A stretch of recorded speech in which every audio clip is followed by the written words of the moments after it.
Let's start. Hello, sports fans. Welcome to FanStream Sports. Nothing but pure sports. This is the JP Show. JP, it is so good to hear you back on the air. Stand by. Now, here's JP. All right, welcome into a Monday edition of the JP Peterson Show. We are coming to you live from the Indigo Hotel here in beautiful downtown or college town, Tallahassee. You can't really see it behind me because it's blown out, but the beautiful Joe Campbell Stadium and all its brick wonder is behind us, where they won actually one game last year. But the site of many of my most fondest memories as a sportscaster and a student here at Florida State University. We are here for a reunion, a media reunion. We'll tell you all about that in just a bit. Welcome in my good friend Nick Geddes from On3 Sports. Good morning to you, sir. How are you? Good morning. Hope you're doing well up there in Tallahassee. And as we edge closer to the Florida State season, I understand you're going to get a great look at some of the renovations Yes. that are sort of finishing up before Alabama rolls in for week one. God, this place is going to be bananas for Alabama. Bananas. It's going to be hot. And, talk about an opening litmus test of, what what the Florida State season is going to be about. It's going to be very interesting. And talking to a bunch of the guys here last night, and we'll hope to have a few of them stop by this morning, sit right here next to me. Yeah, you can put up that other one shot if you want. And we'll have some guests. Rob Wilson is here, FSU SID, and a host of writers, Jerry Kutz from the Osceola Rivals Network on 3. Is Rivals on 3, or are you guys Rivals with on 3? There's a merge sort of happening, but don't ask me for the specifics. Yeah, that's what I thought. Everybody's coming together. But anyway, Jerry, who knows this program inside and out, will hopefully stop by and we'll talk about spring football and all the different transfer portal guys that have come in here. So we'll get a good look at the FSU team. We're going to get a good look at the renovations today. We'll be we're giving us a tour of all the new stuff. Some of the premium seating that they put in here. I was hearing some of the prices that they're charging for the premium seating. Coming off a 2-10 year, this is not the time to be asking $8 million. They gotta raise money for an eventual, potential buyout. JP, you know how it goes. The buyout is coming. Is that from Mike Norvell? Well, it wouldn't shock me. And we'll see how this season goes. Look, there's a lot of pressure on him. There's no question about it. It's one of those things. Is like you don't go 13-0 without doing something right. You don't go 2-10 without doing something really wrong. So it's a double-edged sword. And I think absolutely with great reasons.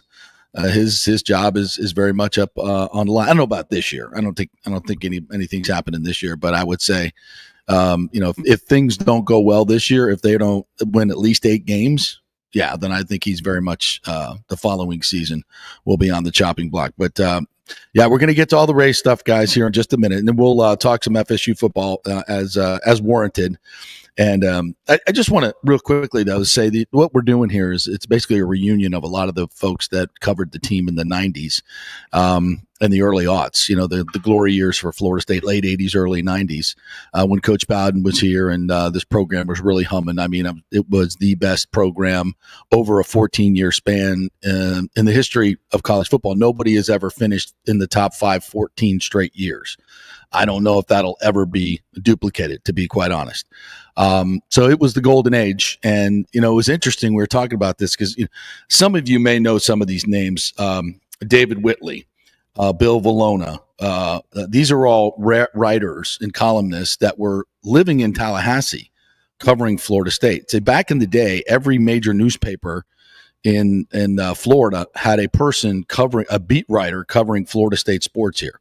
Wouldn't that be awesome? I mean, not just Florida State, but Florida, all the major papers covering your favorite team, and everybody had a beat writer at these. And those were the days where you really found all the stories, and you got tons of content, tons of stories on all these players. And it was a golden age of not only of journalism, but for Florida State football. Bob Herrig was, who's obviously become the great golf writer and author, was covering this beat for the St. Pete Times. He was the writer. We all worked really closely. Jim Henry, the Tallahassee Democrat, Gene Fournette, Jacksonville, Tom Block, of course, our sideline reporter. All these guys, these great writers that covered this team for so long, and that you just get such wonderfully written stories that just really don't have anymore, for the most part. Columnists are kind of, they're now mostly on radio and or doing podcasts and live streams. But the great writers of the day that wrote back, covered college football, the heyday of, we're talking about Tom McEwen's, Pope, Edwin Pope down in the Miami Herald. Some of you may remember some of these names. And the ones we had, Martin Fennelly, may he rest in peace. Some of the great writers that we've had, Hubert Meisel of the St. Pete Times. All these guys were up here all the time. And this is kind of a reunion for that time, and all the stories are flowing. So it's a little, I know a little selfish nostalgia here for myself.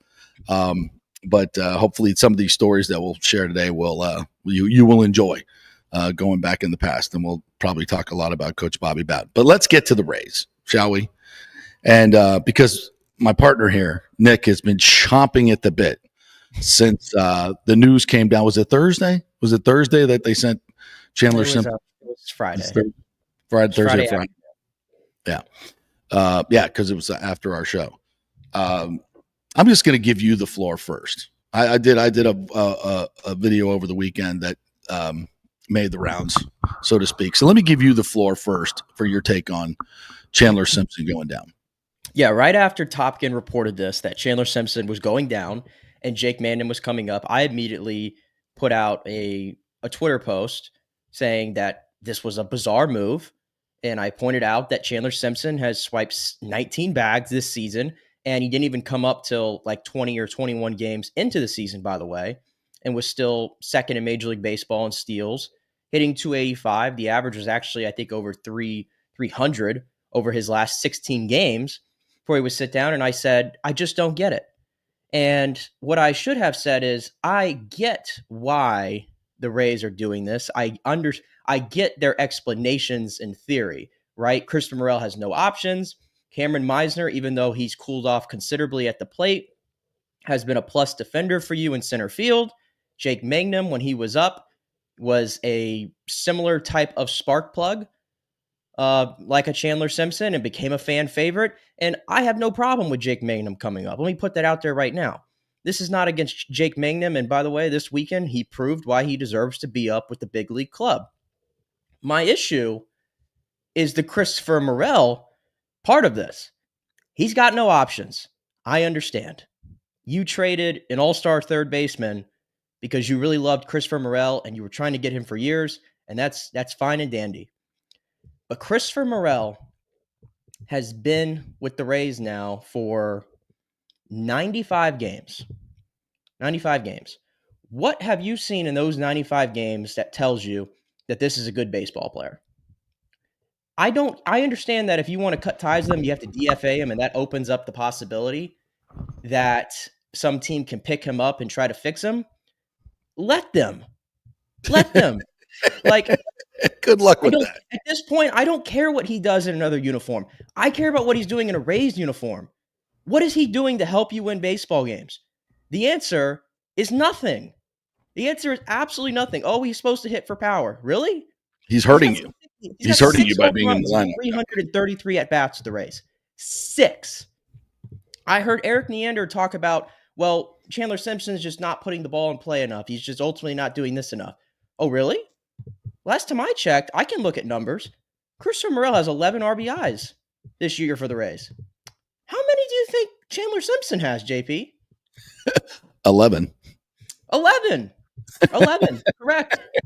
And 5 less at bats. And he hasn't been RBIs. batting in the 3, 4, and 5 hole like Christopher Morel has. Exactly. So I put that tweet out there, and I had a lot of Rays fans who were sort of agree with me, but I had a lot come in, and I just want to know something. All I heard, we were talking in spring training. Well, who are we talking about the most? We were talking about Chandler Simpson, to the point where some people were going, oh, maybe he deserves a spot on the opening day roster. Whatever, it didn't happen. He comes up because of injuries. And I have all these Rays fans who are throwing all these stats in my face. They're throwing all these behind the backdoor type of numbers in my face, trying to justify why Chandler Simpson shouldn't be on the Major League roster. And it's like, no crap, he doesn't have those numbers. Those numbers are never going to favor a player with his skill set. You can't quantify. You mean his defensive numbers? Not just the defensive numbers, but some of the stuff at the plate that they mentioned. Oh, he's got no pop, and he doesn't put the ball in the gap. Yeah, no crap. We know that's not Chandler Simpson's role. We know that. But he has a very unique skill set that no one, and I mean no one in Major League Baseball, not the Rays, Major League Baseball has. When the guy gets on base, he is a threat to steal second. He's a threat to steal third. And as we saw on Thursday, his last game with the Rays, get on base, steal second, steal third, force a bad throw, and produce a run all on his own. That is without the ball being put in play. Without a ball being put in play. Show me another player in the league that has done that this year. Exactly. MLB has loved this guy. They've had him all over highlight reels and everything on social media. Everybody wants to watch Chandler Simpson play baseball because he's the fastest man in baseball. He is a lightning rod for this team. He is a game changer for the skill set that he has. And last time I checked, the Rays were 21-16 with him. They were 8-12 before he came up. Is that a coincidence? I don't think so. No. I don't think so. So spare me with all these arguments for why, Chandler Simpson doesn't do this and doesn't do that. Well, I know what he can do. Show me what Christopher Morel does. And again, the answer is nothing. So I don't care. You want to cut bait with the guy? I mean, go right ahead. Pull the Band-Aid off. You made a mistake. It hasn't worked out to this point. Let somebody else fix him. And I started thinking, it's like, if Jason Licht makes a mistake, which he's made plenty, not as many recently, but when he makes a mistake, you know what he does? He says, all right, you're done. Screwed up. Yep. You're done. Bye-bye. I screwed up. Goodbye. Julian Breezeball, when he trades 4 or 5 draft picks for Tanner Jeannot, 77 games. It's not a fit. It's not working. Not working out. Tanner, it's not working. Bye-bye. You got to go. Because there's a sense of urgency with those franchises. There's a sense of urgency, and this is exhibit A why there's no sense of urgency with the Rays. And people say, "Oh, well, listen, they've been hurt, and they're game over 500." It's like, yeah, you should be 10 games over 500 if you weren't wasting time with Christopher Morel and somebody wasting time bringing Chandler Simpson should have made the team coming out of spring training. I mean, he showed you what he can do. He's not a kid. He's not some kid that you just drafted at 18 years old. He's 24 years old. He's played a lot of baseball, and he has a skill set that nobody else has. And for this team to say, we're going to, and I heard Neander's interview as well with Tom Krasnicki on 620. We give credit on this show when we hear things. They did a great interview with him. And Neander, and kudos to Eric Neander, by the way, for going on. When the fan base is in a tizzy, that kudos for him for doing that. Wish he would come on this show, but that's not going to happen. So we'll invite him though. You're always invited, Eric. Come on now. We'd love to talk baseball with you. We hugely support the baseball side. They're doing a great job. Right. And listen, was this a bad trade? Absolutely, 100%. It was a terrible trade. And like you said, they had their eye on Morel for a long time.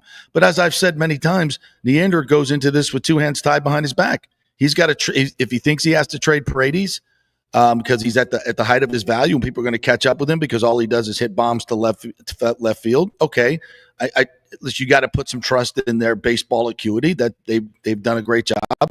They missed on this one because Paredes is just he's an anomaly. He just can do what he does. And he does it really, really well. And if the argument there, by the way, is like, okay, you opened up a spot for Junior Camaro to play third base. Right. You didn't think Paredes could play first. Jonathan Aranda, who might be an all-star, is playing first base. So, like, at the end of the day, you could say that worked out well for the Rays. But the trade itself, and everybody loves to say, well, it wasn't just Christopher Morel. It was Hunter Biggie. And I don't care about Hunter. I mean, Hunter Biggie is fine. He's a fine reliever. I'm not trying to despair.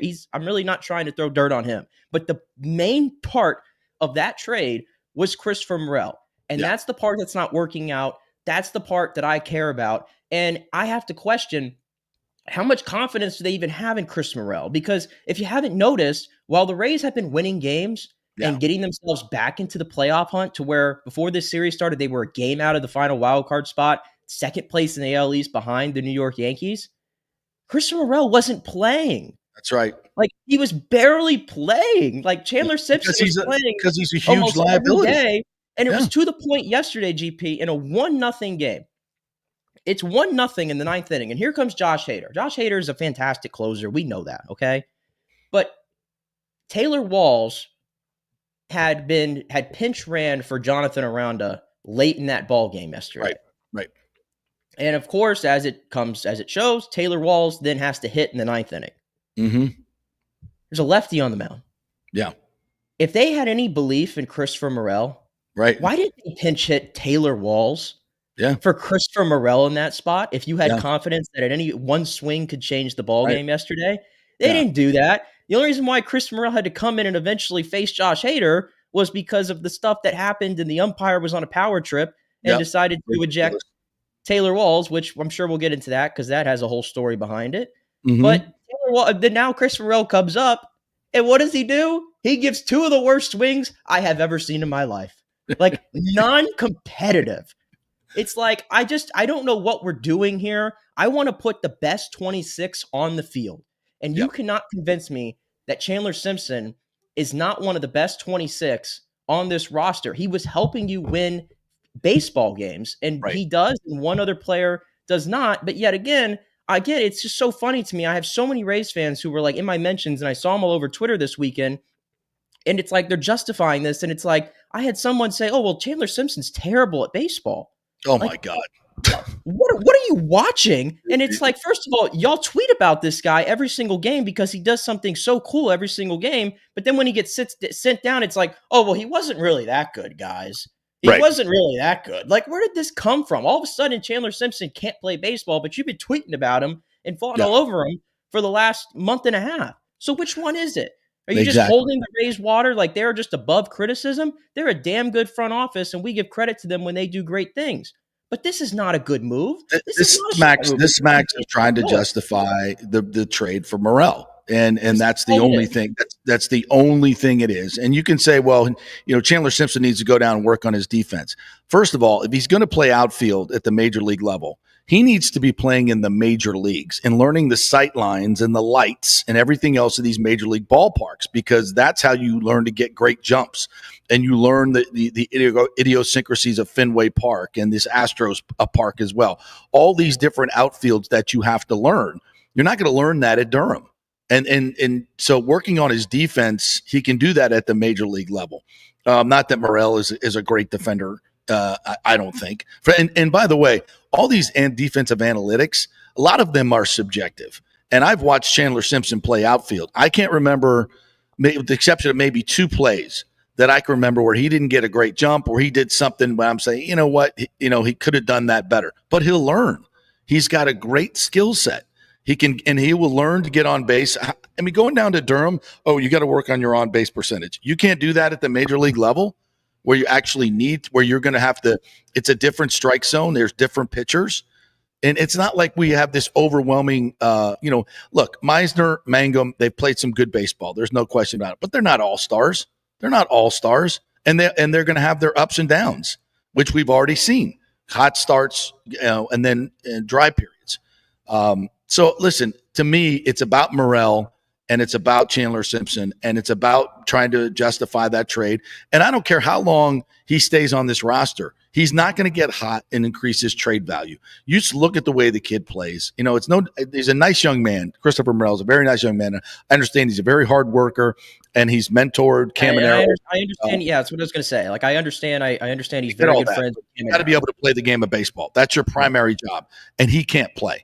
And you can say, yeah, they scored 16 runs on Saturday, and they did. Okay, but how many did they score on Friday? You think they could have used Chandler Simpson to get on base and manufacture a run on Friday?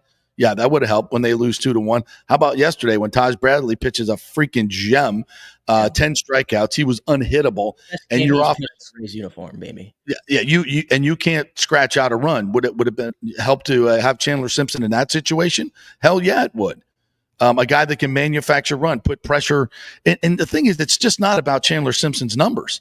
He affects the entire lineup. When he's on base, distracting a pitcher, getting more fastballs for these guys to hit. His effect on the opposing defenders and opposing pitchers. Right. It's not just so you look at it, like to your point, they win games when Chandler Simpson plays. They win games. They lose games when Christopher Morel plays. I think we're 15-19 when he plays. So when he starts.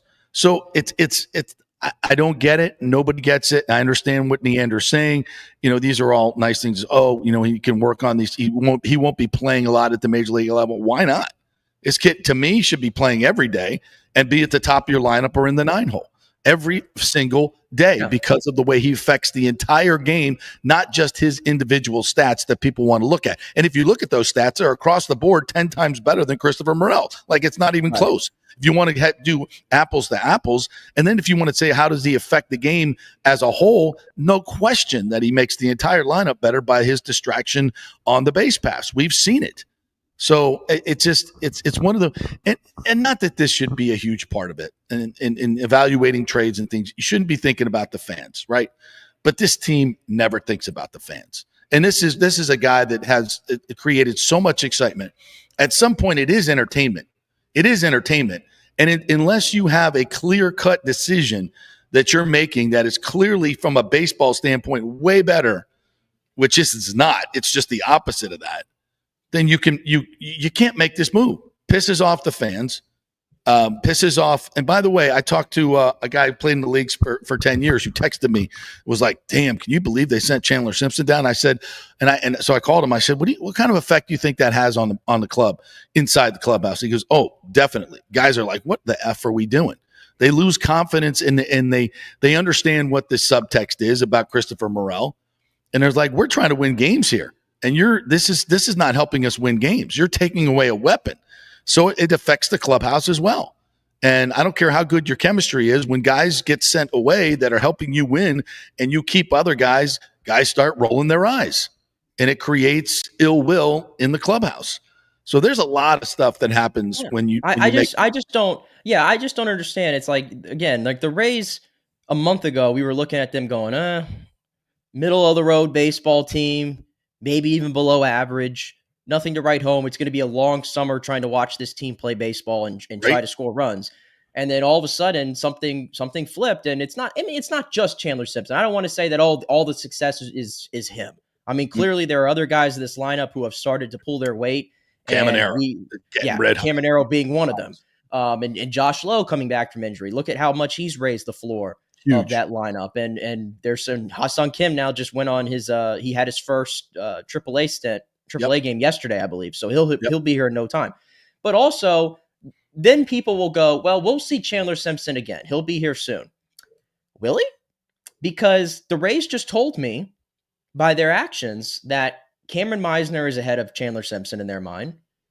Jake Mangum is ahead of Chandler Simpson in their mind. And Johnny DeLuca is also hurt right now. I know he had a little bit of a setback, but he's eligible to come off the IL, I believe, maybe next week or even this week. We'll see what happens there. I have to think Johnny DeLuca is ahead of Chandler Simpson in the pecking order. And even Richie Palacios, who's hurt, is probably ahead of Chandler Simpson in the pecking order. So when are we going to see Chandler Simpson again? This doesn't seem like it's going to be something, he's going to be there for a week or two and he'll be, I don't think so. I don't know when you're going to see Chandler Simpson again. So I don't really necessarily understand that argument. And then people also have brought up, well, he never played AAA. He went straight to AA and then was in AAA for a little bit and came up. I don't care. Like, I don't care. I got to see him at the major league level, and what I saw from him, I liked, and I think he acquitted himself very nicely to the clubhouse and on that roster. Huge situations against very tough pitchers.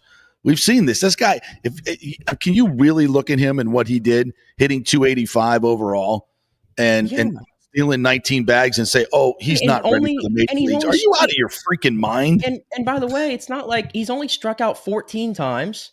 Only struck out 14 times in 133 at-bats. So that tells me at the very least he's getting the bat on the ball. And, maybe you want to – like, I don't know what – I just don't know what you're asking out of this guy. Like, we all know he's not going to be a big bopper. Like, he is in many ways this generation's Juan Pierre. And last time I checked, Juan Pierre was a major part of a championship-winning team in 2003 with the Florida Marlins and had a 15-year career. Were we having discussions back then about, Juan Pierre doesn't hit home runs. He doesn't hit the ball in the gap, so we have to send him down. No, that wasn't a thing. Anybody who's talking about that does not understand baseball. As Kenneth McCleary says here, with Chandler Simpson, how many of the great managers of the past would have had that man in the leadoff spot? What do you think Sparky Anderson, Billy Martin, and Gene Mauch and others would have had him leading off? Of course they would. It's one of the things that bugs me about analytics is the fact that they don't the speed and the on-base guys who are stealing bags and creating. And you listen to pitchers talk about guys who are on base and how it bothers them. You listen to other hitters talk about when you get a guy on in front of you like a Chandler Simpson, how much less focused the pitcher is on the batter. It's such a huge advantage. I don't know, where's the analytics on that? Where's the analytics on that? You can't measure that in a number.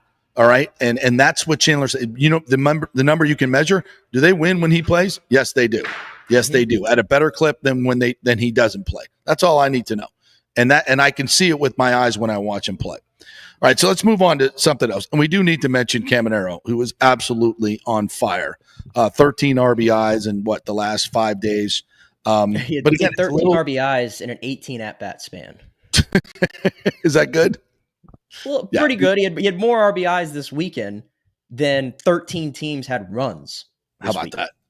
And he's also got the fastest bat in baseball, just from a velocity standpoint. I mean, this kid is just – and, yes, that's one of the reasons you had to trade – you didn't have to trade Palacios. I think you could have figured out a way to get him at first base, DH. Paredes. You could have figured that out. You don't give up on a bat like that, in my opinion, especially to go get a guy like Morel, who's been a huge disappointment. All right, other things to talk about from this weekend. Yes, Taylor Wall's veins were popping out of his head. If you saw this yesterday in a gross display of umpiring, once again, the pitch that Hader throws, that's down and away, clearly a ball, and Taylor Wall steps out and, did he tap his helmet? And actually, like back where we were spring training and asking for a review? Yeah, he did it. Yeah, he did it. Should that be cause to throw him out of the game? Absolutely not. 100% not, and especially not in that situation. If that's just an umpire overreaching who misses a call and doesn't want to get shown up by the batter, just take your ego, stuff it away. You screwed up the call, let the guy vent a little bit, and then move on with the game. That's the way it should work. But no, some of these umpires, they got to be the show. They got to come out in front, look up, and say, you're out of the game for arguing balls and strikes. I mean, just come on. I thought we were over this. This is what's going to bring us robotic umps, idiots like this, and doing stupid stuff like that. So, yeah. It's like they're threatened by it. It's honestly like they're threatened by the fact that the ABS system is coming sooner rather than later. But even like the whole sequence, like you couldn't even tell that he threw Taylor Walls out of the baseball game. Like he did it so like nonchalant. Like what did he do? Just point up or something like that? Yeah. Like he kind of tapped his helmet and looked up, like in spring training when they were, doing reviewing calls. He's like, "Can I review that?" Just being a smartass. No, you can't. They're not doing that in the regular season. You can't do that. So, absolutely, it's something that umpires need to just move on. And just let it go when you screw up a call. A couple other things from this weekend. We mentioned Taj Bradley, who was absolutely fantastic. 10 strikeouts yesterday, some of the best stuff I've seen him have. And that's, we got to remember with Taj, he's still a really, really young player. And he's going to, when he kind of gets a hold of his emotions and can, when things go wrong, really lock in and get back to, making the pitch that he needs to make, he's going to be a great pitcher. His stuff is outstanding, and we saw that yesterday.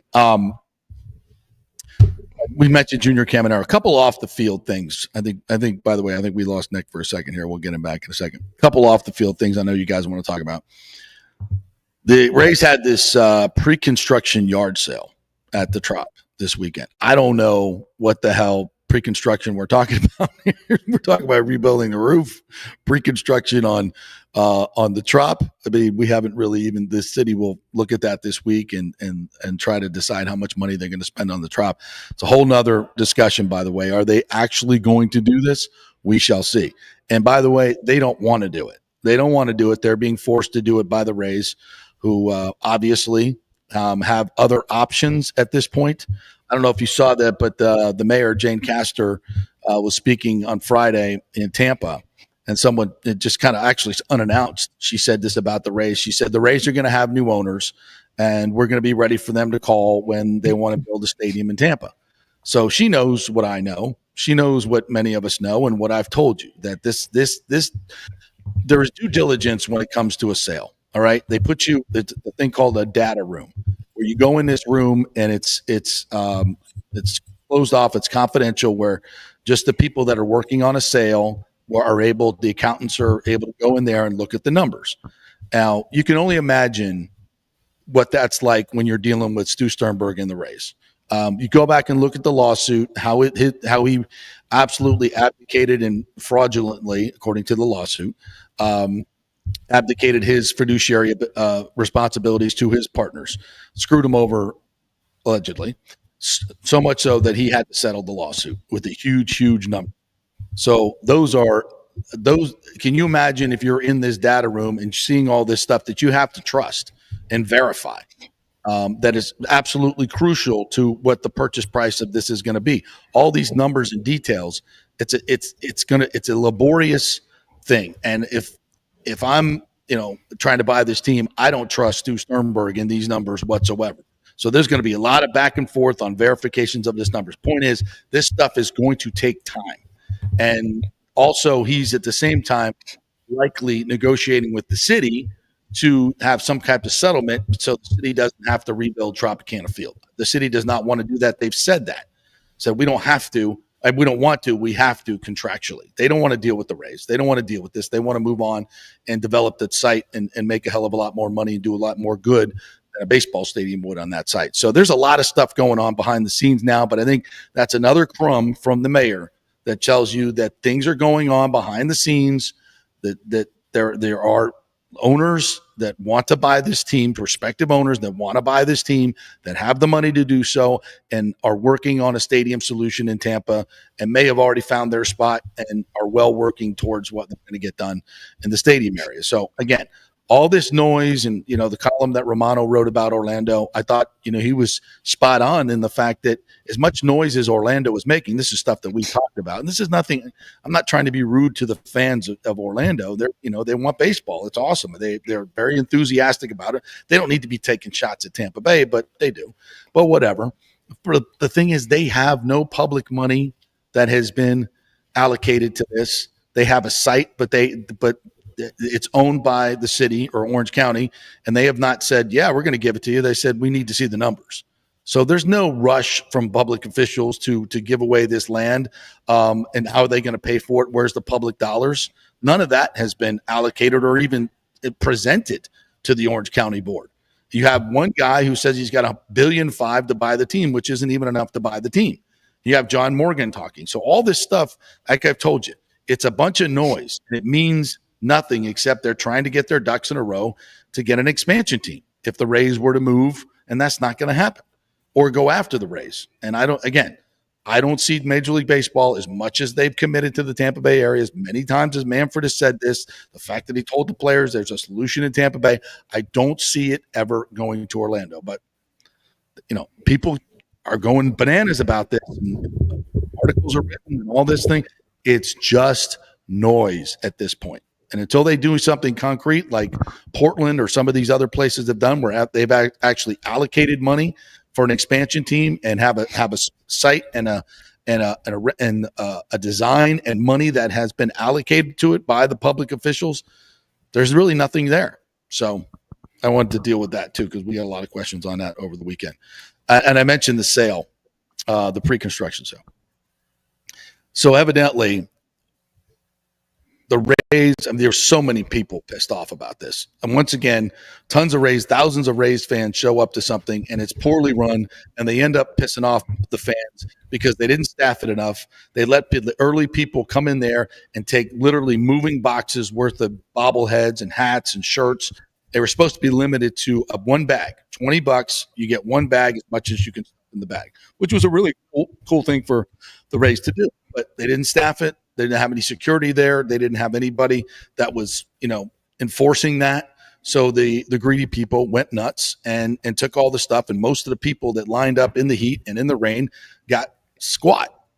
And you just wonder, why does this always happen to the Rays? Why do these, the Lightning and the Bucks do this stuff all the time? They don't have these issues. The fans leave, everybody's happy.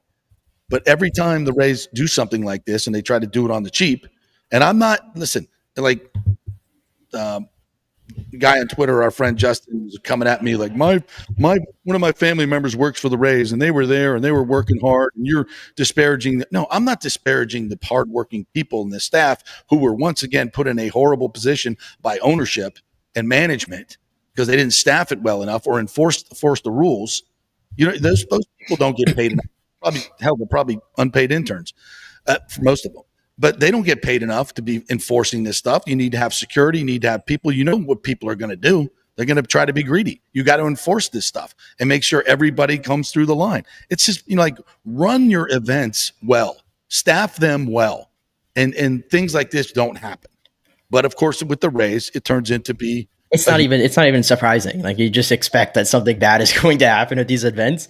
And it just is sort of funny to me. It's like you have this line of thousands of people who, the event was basically less than an hour, which certainly was not the plan. And it's like, oh, well, here's your free hot dog vouchers for those of you who have lined up. You're driving down from Tallahassee for nothing. Yeah, go get your free hot dog, and now wait, by the way, don't just get your free hot dog, but wait in this other line to go get your free hot dog. Like, it was just, I don't know. It just sort of made me laugh. And, but yeah, I mean, it's like, so much about what the Rays do, like with off the field stuff, it's always dysfunctional. It just always is. And they just cannot get out of their own way. But if you combine that with the Chandler Simpson backlash and all the other stuff, it's like always like one step forward, two steps back.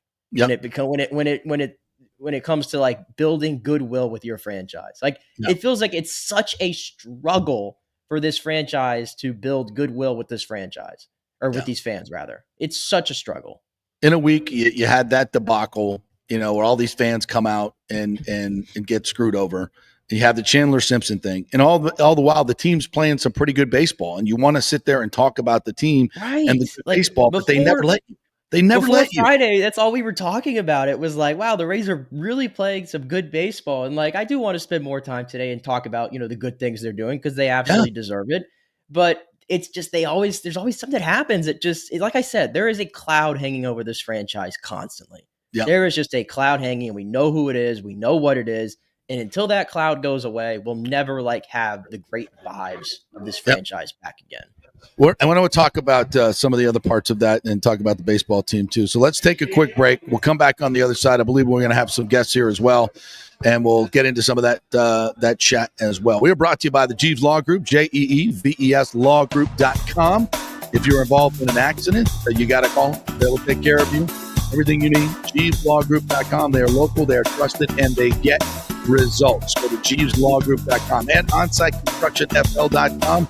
They do new construction. They'll do a restoration of your home. If you had the contractor come in and screw things up from the hurricane, let the good folks from On-Site Construction come in and fix it for you. OnSiteConstructionFL.com is the website. Give them a call. Tell them JP sent you. We'll be back at 3 live in Tallahassee. Although it may seem tempting to go without health care insurance, the financial risk far outweighs the gain you may experience. For example, did you know if you simply broke your leg, it could cost you nearly $7,500? Put on top of that a hospital stay, you could be looking at $10,000 to $15,000. Ensuring that you don't go uncovered is so important, as according to CNBC, high medical bills are the highest contributing factor to why Americans end up taking money out of their retirement savings, or worse, find themselves filing bankruptcy. So go to don'tgouncovered.com or call 800-669-1505. Now, depending on your income, you can get plans for zero premium. Our experts will guide you through the process effortlessly. They will shop many plans and find the one that's right for you. I called and I have full health coverage through Florida Blue for zero monthly premium. It's a free call. So why go uncovered? It's a huge risk. Go to don'tgouncovered.com or call 800-669-1505. That's 800-669-1505. Spring means a time of renewal and Rays baseball, and the folks at Italiano Insurance want to welcome the Rays to Tampa and remind you It's time to renew those insurance policies with the now famous Italiano Insurance Checkup. Let the experienced and friendly agents shop your policy for the best price and coverage. Famous for saving me over $1,000 on our auto insurance last year and over $500 on our homeowners. Now that's a grand slam. Might as well get a double play by adding flood insurance and business insurance to your portfolio. Costs less than you think, and trust me, you do not want to risk your home or personal wealth. That's a big whiff. So step up to the plate and call 813-877-7799 and chat with the all-star agents at Italiano Insurance. 813-877-7799 or go to ItalianoInsurance.com. Go Rays! JP here for Riveters, our new official sports bar and grill of the JP Peterson Show. And just like our show, no BS, no corporate chain feel, just amazing, authentic folks serving great comfort food in a casual atmosphere at unheard of prices. Riveters is located just south of Raymond James and Steinbrenner Field on Dale Mabry, walking distance to the park, so free parking, great place for pregame and postgame. Let's talk about fresh food. Nothing is frozen. Burgers, wings, prime rib, roasted fresh daily, never frozen. That makes a huge difference. The mahi, the salmon, also super fresh. All our sauces are original recipes made in-house. Our Warhawk chili and fully loaded potato soup is made fresh in-house. It's the best food anywhere, served by people who actually care. Riveters on Dale Mabry, just north of 275, just south of where the Bucks and Rays play. We'll see you there. Are you looking to renovate your home, rebuild after the hurricanes, or build your dream home from scratch? Well, let me tell you about my friend Jason Fawcett and On-Site Construction. They have over 1,450 satisfied clients, 25 years of experience, over 500 designs, and a talented team of over 40 construction professionals. They believe building something exceptional begins by truly focusing on all the details, even the smallest ones. We understand that construction can be a daunting process, and we're here to make it as smooth and stress-free as possible. Quality is non-negotiable at On-Site Construction. We use the finest materials, employ the most skilled tradespeople, and adhere to the highest industry standards to deliver a product we're proud of and that you're going to love. Our project management is meticulous with a focus on completing projects on time and on budget. Your happiness is our primary driver. So give us a call at 813-579-5789 or check out our incredible website at onsiteconstructionfl.com. Let's go.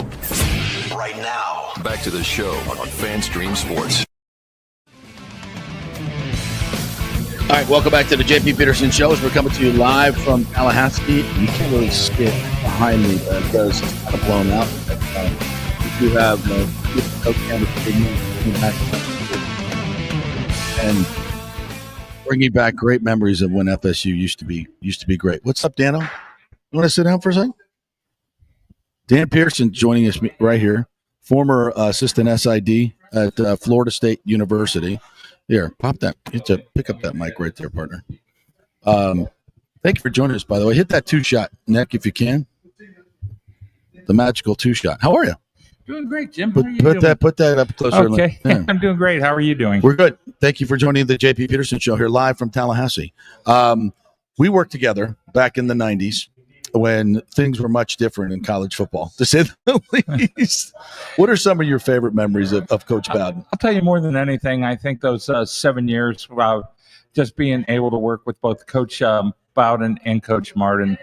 Baseball was my primary sport, and then I was an assistant for football, and just the great memories over the years of everything. And then particularly with Coach Bowden, just how funny that man was. Well, I'm Mark Martin, too. Can you think of two bigger characters than those two guys? I'll tell you. Talk about personalities. I'll tell you one story. It was 1984. It was just after Florida State baseball season where, frankly, they weren't very good that year. I believe they went 0-2 in a regional, even though they were hosting. And I think even though Coach Martin won 50 games that year, the final record was like 54-24, 27, and just not a very good year. About a month later, we're playing golf out at Killarn Country Club with Wayne Hogan. Yeah. I forget who the fourth was, but Coach Martin hits this ball underneath a tree, and he has about 212 yards to the green, and there's an overhanging branch, and there's a sand trap in front of the green, and he just kind of looks at Hogan, and he goes, if I get up and down from here, I'm going to leave town. And Wayne looks at him deadpans and just says, another year like the one you just had, and we might not have to worry about that. But, I mean, just the fact that how many dadgummits did you hear over those years? Oh, my goodness. But between those two guys, like I said, just legendary coaches, legendary wins, but yet at the same time, family was so important to all of them. And that just really meant a whole lot. I mean, I don't know how many times Coach Martin, if we had if we were playing Tulane or LSU on the road for the weekend, I'd go, why don't you bring your wife along? She can ride on the bus with us. And I just, that stuff was so important to him. And again, even though it's, 30, 40 years down the road, I'm that far removed from this place, those memories still flood back. Yeah. And FSU baseball, right in the thick of it here. They won last night, 7-2? Exactly. I almost wanted to sneak away and see if I could catch the last couple innings of that game. Yeah, the atmosphere that they've created over there, and Link Jarrett, the new head coach, has just been unbelievable. And they got so many kids from Tampa. The whole damn starting rotation is from Tampa Jesuit. So we're very proud of this team, the folks in Tampa, and looking forward to them moving on to the regionals, which I guess they're not going to host. I guess they got to go out to Oregon State. It was kind of tough because I was kind of looking at the way they had that system set up, and they put the 8 and 9 seed in the same bracket, so the winners of those two regionals face each other. But yet you would think because the number 1 seed and the number 2 seed, and I think the number 5 seed have already lost. Right. You would think they would reseed it so that if you were seeded 8th, you would have a chance. Seems reasonable. To host, but instead you're going to have teams that are going to be ranked lower than them hosting regionals. Yeah, it sounds a lot like the college football playoff, which didn't make sense either. But so it goes. Well, Dan, thanks for dropping by, man. Appreciate it. How's it going in there? I'll tell you what. I heard a lot of yucking. Again, it's just bringing back memories of everybody telling Coach Bowden stories, and it's been absolutely fantastic. All right, awesome. Well, thanks for joining us, partner. Appreciate it. Thank you, my man. We'll see you on the golf course in Orlando. I hope so. Yeah, many great memories from the coaches here. I mean, you imagine Coach Bowden and Mike Moore. I'll tell you a really quick Mike Martin, Coach Bowden story. So Coach Martin was an avid golfer, and Coach Bowden used to get invited to Augusta all the time to play. And Coach Bowden would always say to Coach Martin, listen, buddy, if you ever need anything, you just let me know. I'll be happy to help you out. And of course, they had, they worked together with multiple players. Deion Sanders played both baseball and football. Jameis Winston went with obviously Jimbo Fisher down the line. So they used to work together. And can you imagine like coaches working together for players to play separate same sport? So anyway, Coach Martin was like, hey, Bobby, you don't think there's any way that you can get me on Augusta National? I said, so I have a friend. He said, if you would do a speaking engagement, that I could, he'd find a way to get me on Augusta National. So Bobby said, sure, Mike, I'll do that for you. Absolutely. No problem. Just tell me when and where, and we'll take care of it. So and Mike's like, oh my God, I'm going to finally get to play. And I may not be remembering the details perfectly here, but anyway. So about 2 weeks before Mike is supposed to go up and play Augusta, they play a prank on him. And they have Coach Bowden call him on the phone. And I'm doing local TV at the time, so I was in on it. And I was acting like I brought my camera in, and we were doing an interview with Mike about an upcoming series. So we had the cameras rolling. When he took the phone call, he's like, oh, I got to take this. I said, all right, yeah, we'll shut down the interview here for a second. So he picks up the phone, and it's Bobby on the other line. He says, Mike, I'm sorry, I have a conflict in my schedule. I won't be able to do that speaking engagement. And Mike's like, oh, crap. Now I'm not going to be able to play this. And he's like, all right, Coach, I understand. All right, no problem. And he hangs up the phone. And he's just like crestfallen. He's just like, oh, my God, I can't believe this. And the phone rings. Bobby calls him back. And he's like, April Fools, Mike, April Fools. I'm going. I'll be there. Don't worry about it. He's that was a moment for Coach Martin and Coach Bowden. But they were like that. They were constant jokesters, but two great guys that were absolute icons of their sport and their coaching. Funny stuff. All right, let's get back to talking a little bit more about the Rays and Junior Caminero. Your thoughts on this weekend and what you saw from Junior? I mean, it's breathtaking stuff. I mean, we already mentioned the 13 RBIs and 18 at bats and everything that he's doing from a power perspective. He's up to 13 home runs this year, 37 RBIs. The average is like pushing 270 now. Like all of a sudden you look at his numbers, it's like, this is what it feels like to have a franchise player. I think the Rays have had a lot of good players throughout their franchise history. They've had one true, what I would call like the top level difference maker type of guy for an extended period of time, and that was Evan Longoria. Yep. And, we all know that it should have been Wander was next in line, but, didn't work out. Now you have Junior Caminero, and it's like he's 21 years old.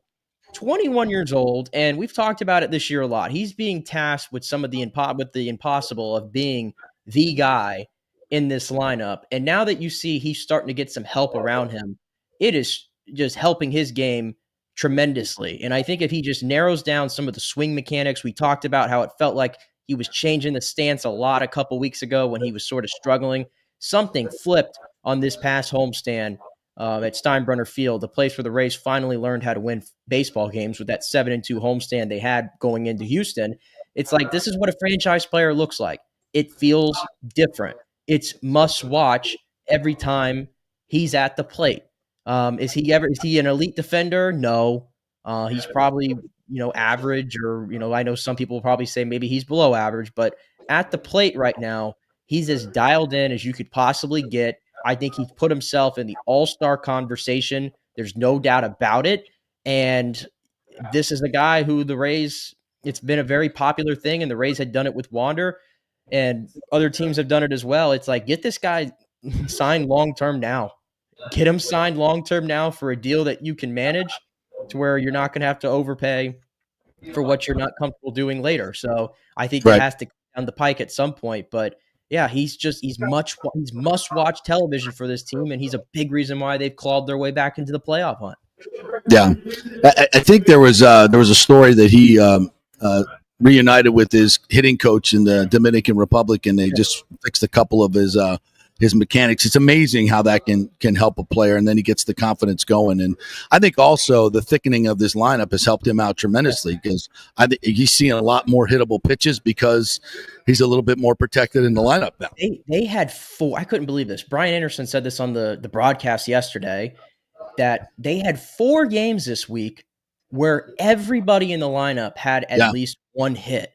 And that's crazy. If you go to that 16-3 game, they had every player in the starting lineup have a hit that was over 100 miles per hour off the bat. Like, that is like so like hard to do. And I don't even know if the Rays have ever done that before, to be honest with you. Probably not. But it's just a sign that, yeah, they got shut down by Framber Valdez, and Framber Valdez has been shutting down, a lot of offenses lately. Yesterday was a little disappointing because, last time they faced Hunter Brown, who's been an all-star caliber pitcher, Cy Young type guy for the Astros this year. Last time they faced him a couple weeks ago at Steinbrenner, they got to him. And 3 home runs. In yesterday's game, he was fighting his stuff, man. And Brian Anderson was pointing it out that he was just not locating his pitches, but unfortunately the Rays just could not make him pay, and eventually he settled in, and it turned into a 1-0 baseball game. It's unfortunate that Taj Bradley's start, he had to get the L for that, because I think that I think that was the best Taj has looked with the Rays. I think the command that he had on his pitches, but yeah, the offense is starting to come around. I think if you look at run differential, only 3 teams in the American League have a higher run differential than the Tampa Bay Rays today, which is pretty crazy to think about. And they end the month of May, and only the Yankees and Tigers had a better record than them. So, I mean, everything is on the up and up right now. I'd like to see them try to get a little bit of some breathing room away from the 500 mark, because I think they're a game over right now. But considering where they were, and I think at one point, 20 and 26, I mean, you really can't ask for much than what they've given you over the last month. No, I agree. Let's get to some of the comments here. Mike Gates says, glad to see the Rays offense break out. Fun to watch. Taylor Walls lost his mind yesterday. I don't know if he had that in him. In that situation. Never seen a player get that pissed. I haven't. That was that was dramatic. Good thing they held him back. I'm going to call Jerry Kutz over here from the Osceola. We're going to talk a little bit more FSU football. Come on over here, Jerry. How are you, my friend? Doing good. Good. How's it going in there? A lot of yucking I'm hearing. storytelling about Coach Bowden and about the relationship all the writers had when Coach Bowden was here. People won't believe this, but I was working at a local TV station. We would, and Sue Hall, it was right there, the most lovely Sue Hall, who got us all interviews with Coach Bowden. You'd just call her up and you'd say, hey, can I get Coach for 15 minutes today, 10 minutes? Sure, honey. Sure. Come on down. We'll take care of it. And literally you go down there, whatever it was, and you had to sit down with it. The one time they're during the Free Shoes University scandal there, it broke on a Friday night, and I literally called his house, Coach Bowden's house, and said, can I come over and do a quick chat with you? He said, sure, come on over. Can you imagine any coach? It's so funny. I mean, I can recite his phone number even today. I dialed it so many times. Is it still in the phone book? Do we still have phone books? It was in the phone book at one time, but I have it committed to memory. Yeah. So, but it was awesome. And that's what we were talking about. Nowadays, there's a schedule, and these teams stick strictly to the schedule. You get to interview the whole pack of reporters interviews one player. Right. You can't really get into any kind of a depth of conversation. No. I mean, if you put a coach up there, and you've got a real challenging question for the coach, you put him on the spot, and you wind up getting coach speak back. Right. Exactly. And you can't follow up because you got 25 other people. Right. And in the old days, what was so great here covering this beat for all those years was, remember, after practice, when they came off the practice field, there were no rules. Nope. You could grab Mickey Andrews and say, Coach, I got a tough question I want to ask you. Yeah. Why did you do that? Yeah. And, it's just you and him. Yeah. And he would usually laugh and tell you. Yeah. Or get mad and tell you. Or take you off the record. Yeah. But you learn something. And so these days, and you're still covering the team now, you can't, you're at an arm's length, right? You can't get to the players. You can't get. Well, they give us the players in a group environment. Right. And so it's really hard to get into any kind of depth with a player. Yeah. And there's nothing against the sports information that's just the way things are now, because they have to so tightly control what's being said, because one thing taken out of context can just blow up into especially with social media these days, because there's a lack of, back in the day, there was a lot of journalistic ethics that we would follow. And we'd if a kid misspoke about something, we wouldn't run to Twitter or someplace and go, oh, we got to get this on the air. We'd go, we tell Rob or Wayne Hogan, the SID, he said this, and you might want to tell him that's not. And that was okay. Yeah. That was okay. And we trusted each other, and we had these relationships. Right. And now it's just not that way. It's different. No. And I think a lot of it has to do with the internet. And there's, got to go get my clicks. I saw a commercial on TV the other day during the College World, the baseball regional, about, don't abuse the players. If you're this is going on all the time now. Yeah. If the team loses, people are jumping on Twitter or whatever, and just going after the kid. Yeah. Like, are you kidding me? I mean, really? Let me ask you this real quick. Just before I'm going to ask about this FSU team as well, this football team, because you didn't get to see a lot during spring, I understand, but you have knowledge. The 14 years of the top five, if you can encapsulate why they were so successful in that time, what would you point to the main reasons why they were so consistently successful? I mean, obviously it starts with Coach Bowden. Of course, it starts with Coach Bowden, because he was able to keep a staff together for a lot of years. Yes. Continuity. Yeah. And I think the other thing, Coach Bowden's program was so mature that they were able to, there was never a surprise. Like on Tuesday, you knew that was going to be full pads, full contact, right? Blood and guts. Yeah, good on good. Yeah, and Coach Bowden behind the pulpit was a wonderful Christian and a wonderful walking Christian, but on Tuesday and Wednesday he was Woody Hayes. Yeah. And the players didn't ever come to practice thinking on Tuesday that, well, we may get it easy today. No. They knew it's going to be consistent. Let me just add to that. Our off-season conditioning program, what they called mat drills. The mat drills, that built teams. And I think what really when this program under the Bowden era unraveled some, I mean, it ended. Yep. Was when Devon Darling died. I agree. I mean, the coaches, During mat drills, for those who don't remember, he had a heart defect, and these mat drills are just they're designed to push you to the ultimate limit. And they're just purely aerobic. Right. They're not. There's no wrestling like in the old days. It's just aerobics. But yes, and push you to the limit. And this, it was unfortunate, obviously, but it just, his heart failed. But that was the end of mat drills. Yeah, that was the end of mat drills. At that point, up till that point, players were willing to run through a wall. Yeah, yeah. There became a warning track. Yeah. Coaches, there was only one coach on that staff that had ever had a player die. Yeah. And none of the other coaches, the older coaches, had ever seen a player die. Yeah. Well, they pulled back. Yeah. The coaches pulled back. It's only natural. It's natural. And I think those mat drills were really the essence of what made teams so united. Yeah. And tough. Yeah. And that's the thing about Coach Bowden. So many people don't understand. He was inherently a tough human being. Yeah. But fair and wonderful, and funny. But I think you can be those things. You can. Yeah. You're tough and you're kind. Some people would take umbrage with that.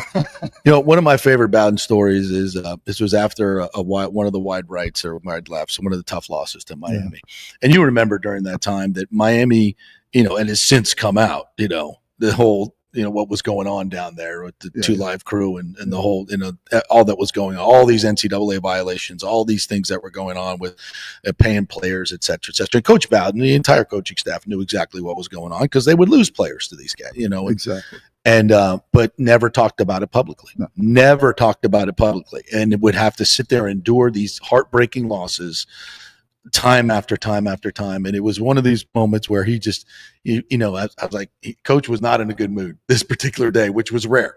And I was sitting down with him one-on-one, and I was like, Coach, you okay? And he's like, dadgummit. And he went off for about 3 or 4 minutes just talking about all the crap that was going on down there. And he can't say anything about it. He would never say anything publicly about it. It's one of the only times I'd ever saw him like really kind of break down. And not, he wasn't crying or anything, but he was frustrated. He was just really, really frustrated. Dadgummit, they've been doing this stuff and they've been doing it. We can't do anything. And we're losing players, and the players that are making these plays, you come to Florida State, but they've been like, wow.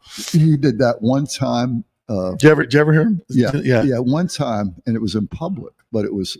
I'll tell you what it was. The Osceola used to do what we called recruiting roundup, and after on National Signing Day, Coach Bowden and the coaches would actually come to a restaurant, and we would invite in our readers we would break down the recruits for the and that was an Osceola event. We would get 200 to 300 people in there. And on this one particular day, it was Bill McGrath who was there from the Democrats, Steve Ellis from the Osceola, myself for the media. And we had lost to Florida like 4 straight years. Yeah. And somebody asked him in the crowd, were we ever going to beat Florida again? And that was when Charlie Pell was doing his the 107 NCAA violations. Yeah. And Bobby said, Bill, put down your pencil. Steve, don't you dare write this. And he said, if a man will fight me a fair fight, I'll beat him half the time. Yeah. But he ain't fighting a fair fight. Yeah. And, of course, a few months later, the NCAA came in and banned Pell from coaching. Yeah. But that was the extent of it with Bowden. He just moved on. You know, he controlled what he could control. Right. And he got his share of recruits. Yeah. The best ever in the living room. And it was so interesting when Bert had him come in and do Evening Shade. Oh, yeah. For those of you who don't know, one of the great sitcoms of the 90s, 80s and 90s. Bert was a high school football coach, and he actually had Bobby come in totally unscripted. Just said, sit down and do your living room thing. Right. And it was like in a freaking TV show, on CBS, right? And of course he just nailed it because it was Bobby being Bobby. Yeah. And you said to yourself, wow, he was really good. No wonder he gets these recruits. Yeah, we got all these sports writers, and everybody's telling these funny stories about Bowden, and most all of them are ad lib moments. Yeah. You know? And I thought, man, the guy could be Billy Crystal. Oh yeah. His sense of timing and Really super intelligent, man. Really smart. Yeah. So tell me a little bit about this team.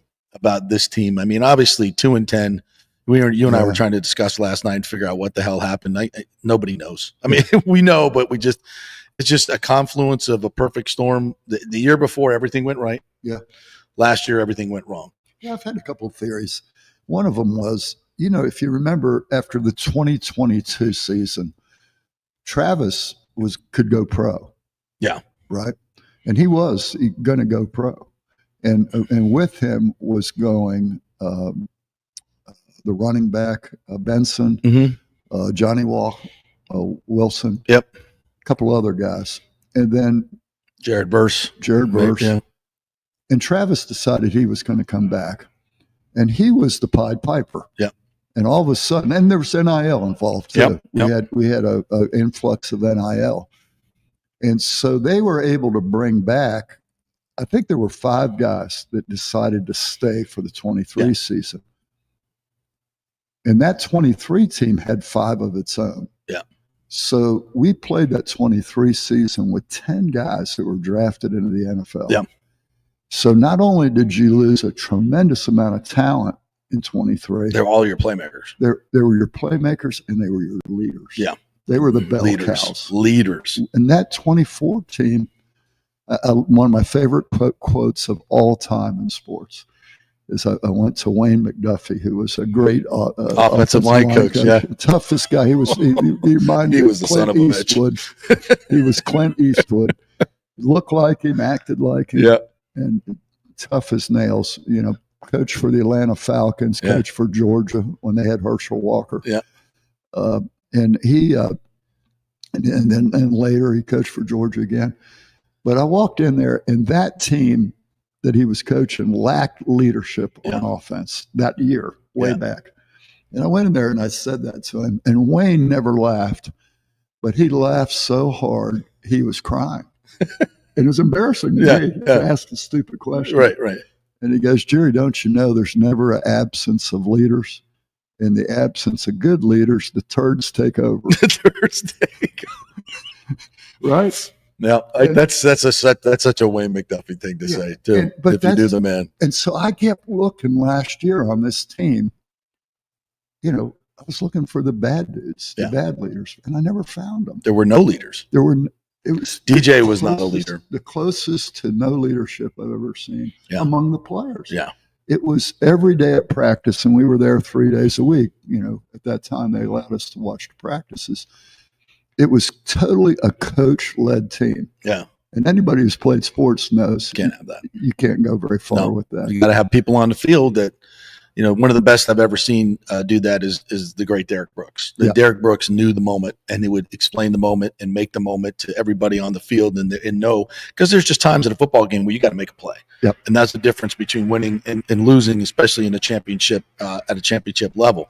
And because you can't play at that elevated level every single play, it's physically impossible to do it, but you got to know when the moment is. That third down, that key play, you got to have it, and that's what leaders do. And then they go out and make those plays. And there was a complete dearth of leadership on this team, and there was nobody that would step up and make a play. And you have to have coaches that will allow that. Yeah. You got to really, if you're a coaching staff, you got to find them, you got to identify them, and make sure everybody knows who they are. And they didn't do that. Yeah, Jim Gladden was talking about Derek Brooks, to your point. Yeah. And they were getting ready to play North Carolina, and that's when they had Johnson and Johnson. Yeah. And the two backs. Yeah. And it was a top 5 matchup. Yeah. And so Tuesday they go out there and they lead the fullback, and the linebackers got to blow him up. Right. And Brooks said, Coach, if we do this, Tuesday and Wednesday, I'm going to be tore up by the game. Yeah. And he goes, but if you let me, olay him, go around him, I'll make tackles for loss. Yeah. And Gladden was smart enough to let a hunting dog hunt, as Gladden would say. Right. And Derek was capable of doing it. And when you have a player that can do it, you got to trust them. You got to trust them. You got to trust them. Mickey used to always say that about, look, Deion's got a lot of God-given ability. The only thing that keep him from making an interception would be me. Yeah. If I don't give him permission to go make a big play. Yeah. Which he did a lot. Yeah. So what do you think about this team? This team, I think, is what I'm hearing. In case you don't know, this is the first year that Norvell has kept people from going to practice. Yeah. And this is first time ever in his career. And the reason he says he's doing it is that we would write accurately. He thought that, there's a lot of drop passes today. Yeah. Or the quarterback's inaccurate. Yeah. And then the kid would hear it from, his mother, his father, his agent, and, kids in class, what's wrong with you guys? Why aren't you catching the ball? And Mike was like, they don't need to hear it all that much. They need to hear it from me and the other coaches. But when you guys are reporting this every day, they're getting hammered, everywhere they go.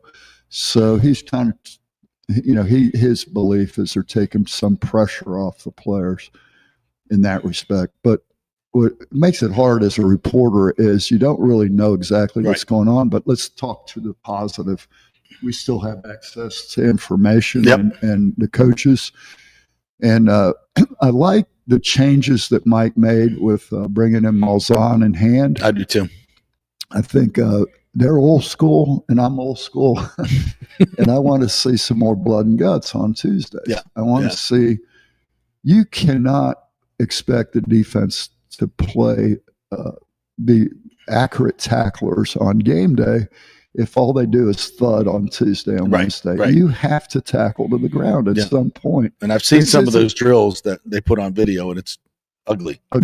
It's ugly. But see, when a guy gets to the NFL, you can really pull back on fundamentals. Yeah, because they know what they're doing. They're in the NFL. Yeah, but at this level, you got to teach. At this level, you have to teach fun. And to me, I think there's a risk factor in not doing it. Absolutely. You get hurt making a tackle. Absolutely. And you don't make tackles. And you don't make them. And so I think that what I'm looking for primarily to see what this team is going to be this year is their physicality against Alabama. Yeah. I mean, if I get to see August practices, I'll get a real good idea. But if I don't, then we're going to find out all together on August 30th. Have we regained some of our physicality? Yeah. And then leadership. I think Castellanos is a dynamic kid. He is both quarterback. He's a Florida, a Georgia kid, and he knows a lot of the players on his team already. Yeah. And my understanding is he's pretty charismatic. Mm-hmm. And see, DJ wasn't. Yeah. DJ is. He's more Jordan Travis than, DJ was not a leader. No, DJ is a really super good guy. Yeah. Very quiet. Yeah. And that's hard when you come in as a transfer and try to win a team over in a short period of time. Yeah. It's a bad combination. Yeah, absolutely. And I think he was dinged. Yeah, I do too. His I don't think he wasn't there. Yeah. The mobility we saw many other years was just not there. And behind a terrible offensive line. It's a very bad combination. So that is Castellano, new offense under Malzahn, who is a proven offensive coordinator guy, especially when he's got a great running quarterback. And this kid is special when it comes to the run. Florida State couldn't stop him. Right. How many times did they play him? 2 or 3 times? Twice. Yeah, and they couldn't stop him. And that 23 team couldn't stop him. No. That was pretty good defense too. Now he's a gifted runner. Maybe not the greatest passer, but maybe good enough. We'll see. Right. We'll see. Any other thoughts on this team this year? Well, I think I'm a defensive guy, so I don't even like offense, to be honest with you.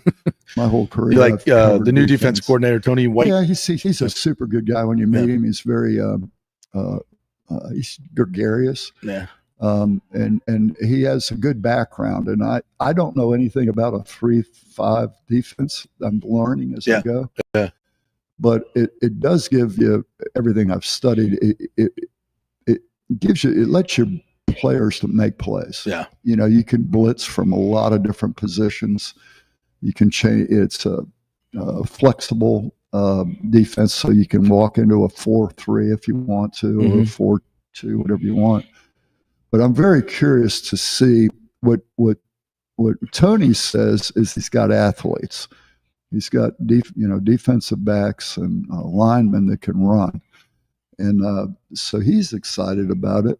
And I don't think it's coach speak. I think he truly, at Nebraska, he probably didn't have the talent. No, not like he has here. No. And those are really good defenses, right? Against some pretty good offenses too. So, yeah.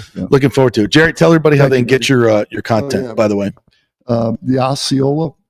You can find us at theosceola.com or floridastate.rivals.com. All right, partner. Thank you, man. Thanks for stopping by. So fun to see you. Yeah, good to see you as well. Jerry Cutts from the Osceola. That, you guys see Pat Burnham all the time. That's his boss. That's Pat's boss. So, all right, we'll take a quick break. Rob Higgins is going to join us, by the way, from the Tampa Bay Sports Commission. He's going to join us at 11:30. We'll find out all the new things going on with him. Plus, we are celebrating him personally. Not only the fact that he just beat cancer, but he is going into the Florida Sports Club Hall of Fame, Tampa Sports Club, the Tampa Bay Hall of Fame Wednesday night. I got news on a different Hall of Fame, by the way, that I can reveal after the break. Okay, let's do that. Maybe some news you probably didn't see coming. Yeah. Oh, good. Cool. All right, we'll take a quick break. We're coming to you live from Tallahassee at our 90s media reunion. That's why I'm here, enjoying a lot of the glory days. Florida State. We're brought to you by the great folks at the Italiano Insurance, 813-877-7799, big FSU boosters. So this segment brought to you by Italiano. And get that insurance checkup, folks. Get your business insurance, get your flood insurance, get your homeowner insurance. Have them shop it all around, get you the best price, save you thousands, hundreds of dollars. So Italiano, 813-877-7799. Back in 3. Stay with us. Hey, JP here for my concierge medical professional, Chris Lugo, PA. You've heard him on the show for a couple of years where he shares invaluable medical, nutritional, and supplement advice. With Chris, it's like having a medical provider as your best friend. What I love about this concierge service is the convenience and support he offers. I can text or call him 24/7 with any questions or concerns, and he'll promptly call in a prescription if needed. No office visits or copays required. It gives me peace of mind knowing I have someone genuinely invested in my health, not just focused on insurance profits. And the best part, the Bay Area Modern Medical Center's personal concierge service is more affordable than you might think. Don't let insurance companies dictate your health care. Take control of your health and wellness today. Visit BAMMC.com for more information and to schedule your initial free consultation. Empower yourself and take charge of your personal health with BAMMC.com. JP here for the Gold and Diamond Source. We've told you about the amazing Diamond Savings Account where your diamond never loses its value. Well, now, through the end of May, the Gold and Diamond Source will double your trade-in value up to $2,500. Just bring in your jewelry to trade and your $2,500 piece turns into $5,000. It's time to upgrade that ring, earrings, whatever. We have gemologists on site to make the deal. Double your trade value up to $2,500. Gets you $5,000 to spend. So go through your jewelry box and get that stuff you never wear and get something new and stylish that you're going to love. Great experience, and we will double your trade-in now till the end of May. We can finance you as well. No interest for 5 years. Only at the Gold and Diamond Source, 3800 Ulmerton Road. Always online at goldanddiamond.com. JP here for the Jeeves Law Group and my man Scott Jeeves, who lives right here and has long been a highly respected member of our community. He's a proud sponsor of the Tampa Riverwalk. Jeeves Law Group is also a proud sponsor of our Grand Central District in St. Pete and has neighborhood events throughout the year. He has an office on Central Avenue in St. Pete and one on South Howard in Tampa. You can't get more local than that. So when you need an attorney, are you going to hire some huge firm that advertises all over the state or the one that supports your favorite sports show? It's the Jeeves Law Group. We're local, we're trusted, and we get results. For personal injury and personal attention, call us for a free case evaluation. That's 8889-JEEVES. That's 8889-JEEVES. Hey, Tampa Bay, it's time to get your AC unit ready for summer. And here at Third Generation Plumbing and Mechanical, we recommend getting ahead of the game, keeping your family cool before the hot summer months with one of our maintenance agreements in the hopes of avoiding the dreaded emergency service call. Our maintenance agreements include, we'll test the electrical components, check and tighten high and low voltage wire connections. We'll check the refrigerant for manufacturer's performance levels, test thermostats, calibrate if needed, clean the evaporator coil and condenser coil, and clear and treat the drain line and drain pans. Just call us at 813-961-8024 for the special rates, and a human will actually answer. 813-961-8024 or go to thirdgenerationplumbing.com. Let's go. Right now, back to the show on FanStream Sports.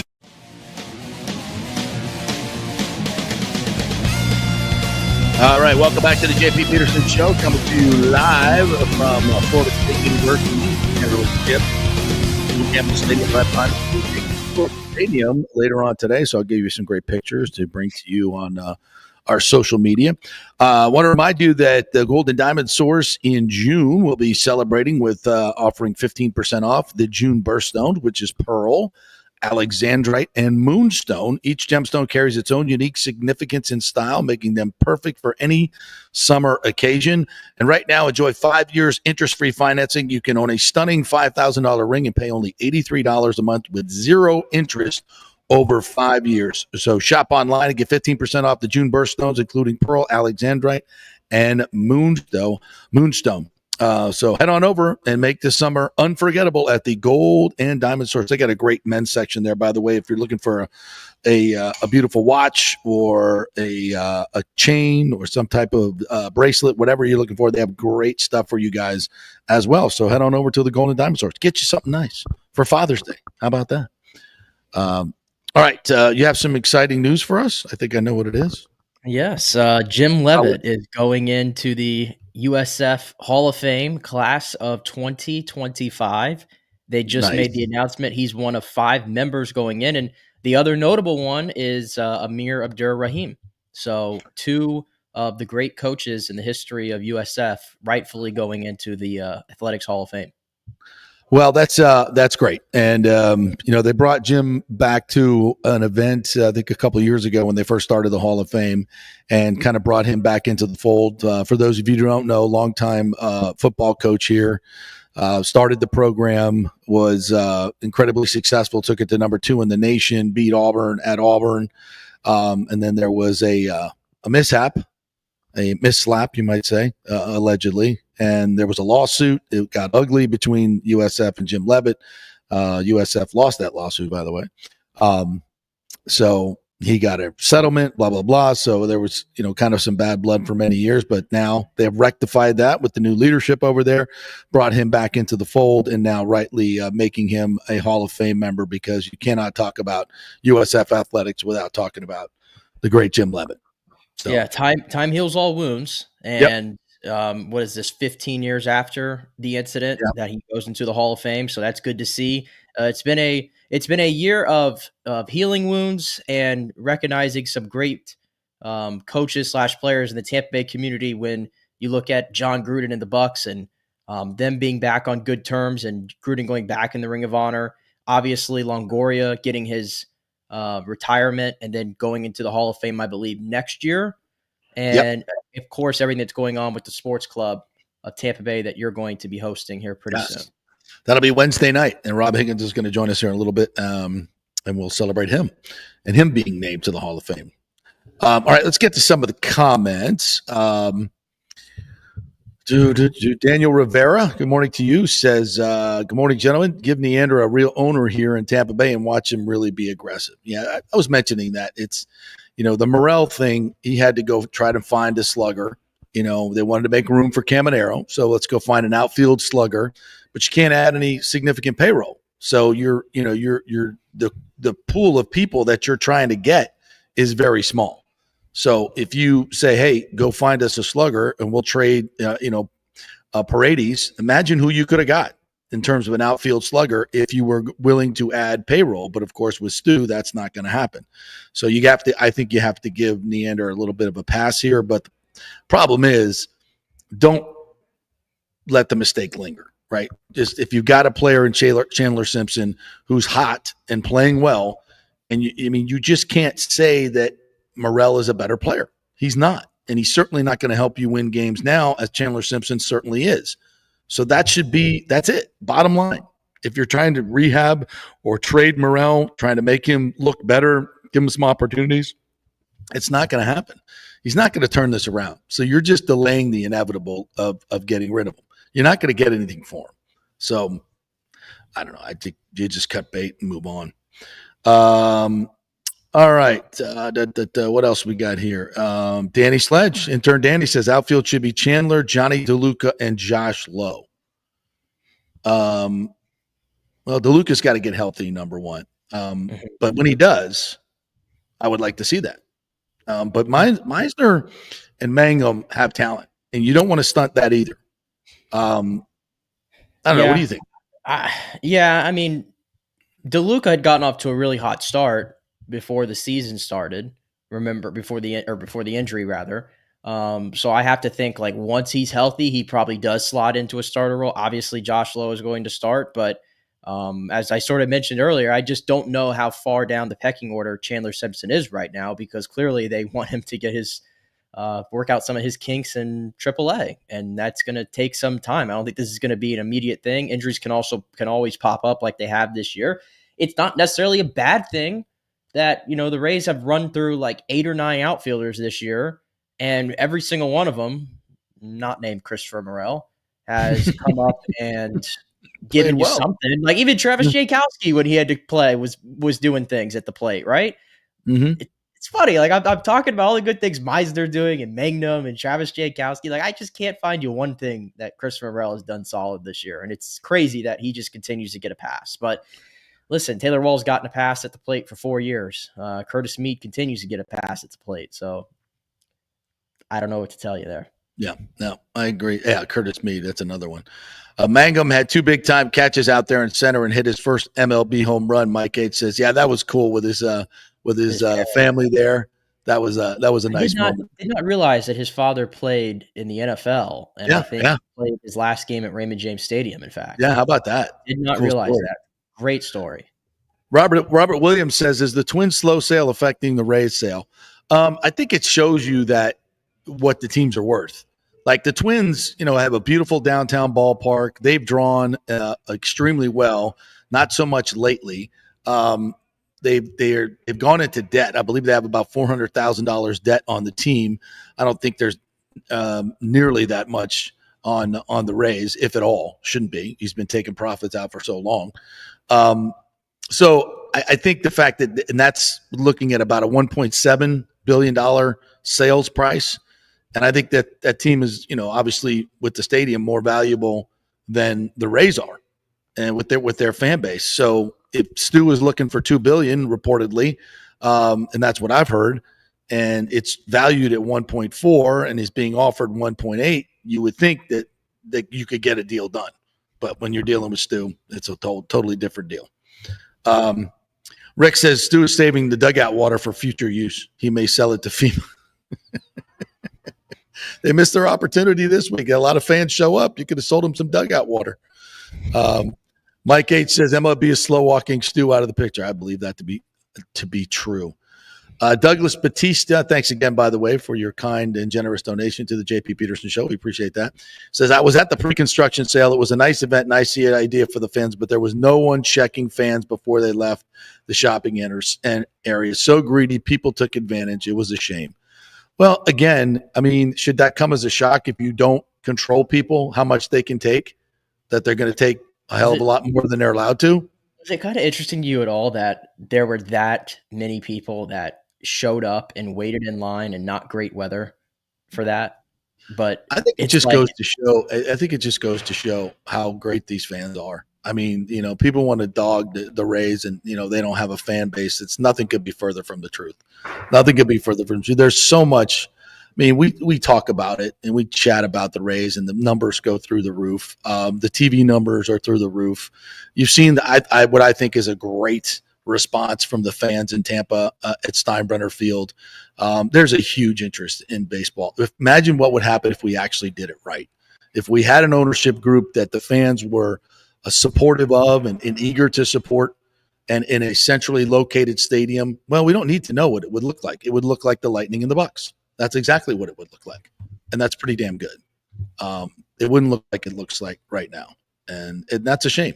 And that's what I always, when Orlando people come at me all the time about what the attendance and Rays fans, and I'm like, you don't know what you're talking about. You don't know what you're talking about. You just have to have covered this team and lived in this area and gone through what we've gone through with all these different stadium machinations, and it's been dreadful. And the fans are tired. They have stew fatigue, and I don't blame them. And it needs a fresh start. It needs a reset, and I think that's coming soon. So with that, let's welcome in our good friend Rob Higgins from the Tampa Bay Sports Commission and the newly minted Hall of Famer for the Sports Club of Tampa Bay, and you will be going in on Wednesday night. Congratulations, Rob. But I must apologize. You cannot host the event. That is mine to do. You just have to accept your award and give us a great speech. Congratulations. How are you? Doing great. No better MC than you, my friend. So I think that would be you. That would be you. It'll be fun. We're not going to have some. You do such a great job with the sneaker soiree and the amazing themes that you come up with. So we're not going to have that, but we're going to have a great class going in, and you're going to be part of it. How does it feel to be going in with Evan Longoria and John Cooper and Dick Vitale and Tony Dungy and Dominic Sayo and Terry Rupp, all the whole group? Yeah, I mean, it really is a special group. First off, I much prefer to be giving out awards than getting them. So I'm a little uncomfortable from that standpoint. It's kind of like an SAT question, which is the one person that doesn't fit in this group. I feel like it's me. No, that's not true. It really is such I look up and down that list of inductees, and they've all done so much for our community. Many of them on the field, but also off the field as well. So that makes it special, but even more so just knowing the history of the sports club of Tampa Bay. Like, I think back to the early days with the Levy brothers and Tom McEwen and Monsignor Higgins and all those folks that really helped lay the groundwork for our community and for Team Tampa Bay. They did a lot of amazing things from an infrastructure standpoint and getting the franchises here and building facilities and all of those things. But more so what they did in terms of creating the spirit around our hometown, which is truly unmatched. And that's, to me, what makes Wednesday night so special, and what really gives me chills that my name would even be associated with any of it. Well, it's interesting you mentioned the history of it, because you are kind of the connection to the history to what's going on now. You've taken that foundation and put together these great bids to get Super Bowls and national championship games. So that's why you're such an important part of this piece and your team there. It's great to have a history, but if you don't do anything with it and build upon it, it kind of fades away, and you've done that. And I think this is why you're being recognized and your team's being recognized, because you've built on that with all these great events that you've brought here. I mean, you have to be, I know you're a very humble man, but you have to be very accepting of that. Correct? I mean, this is what this is about.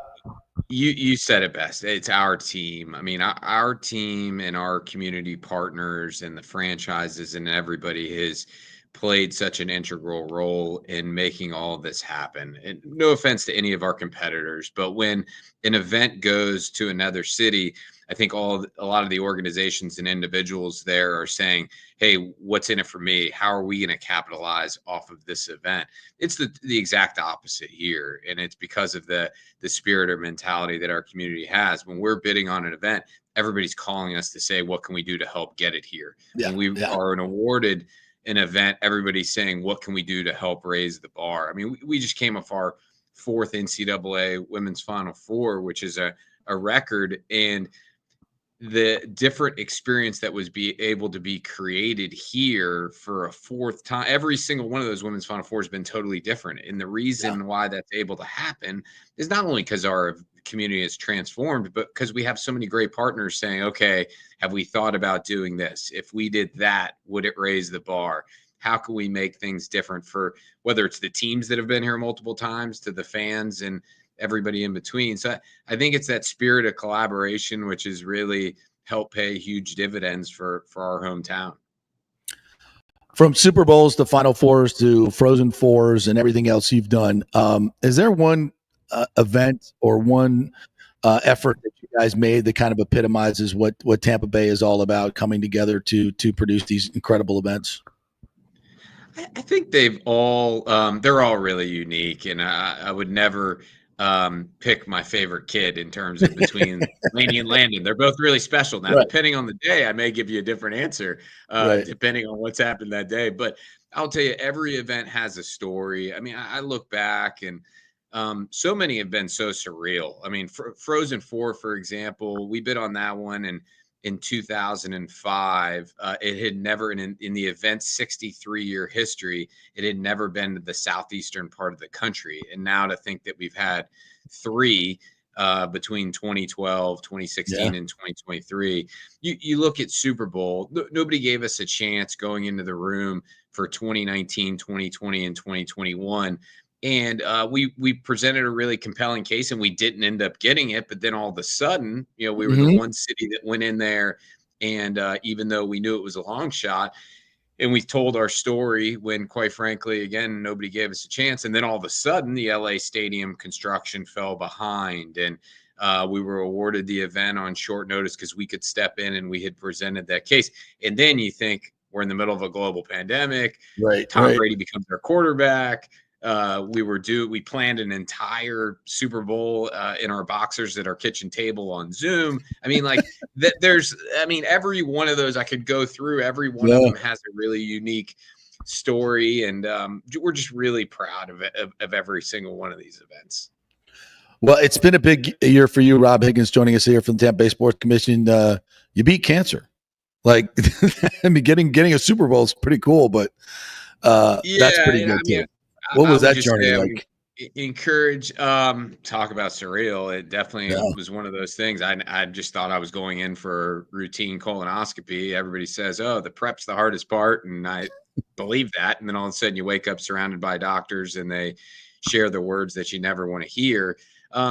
It certainly, I think it's probably harder on family than it is for on the person themselves, but just how everybody has been so supportive as part of it. I would be remiss in not passing along the opportunity to all your listeners in terms of making sure you stay on top of your health screenings. I think everybody has this feeling of being invincible until you're not. And now I can't even imagine feeling invincible anymore. And, we stay so busy with these events that it's really easy to put off going to see the doctor. And I was really dumb related to that. So I just try to use it as an opportunity or platform to be able to share with you that you got to stay on top of visiting the doctor and checkups and colonoscopies and all those things that are really easy to put off because when you start to put them off, that's when it can come back to haunt you like it did for me. But all in all, feeling really well now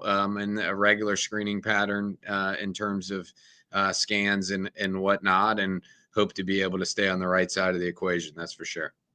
Rob Higgins joining us here, Tampa Bay Sports Commission. So what do we got coming up? The national championship game. I saw some reports on that. Is that a done deal?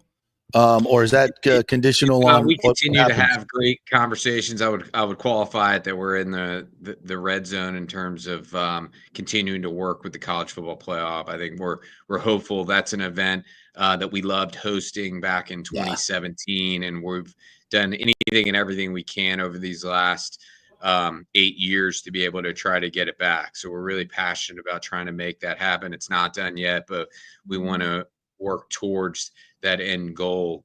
And was that 29?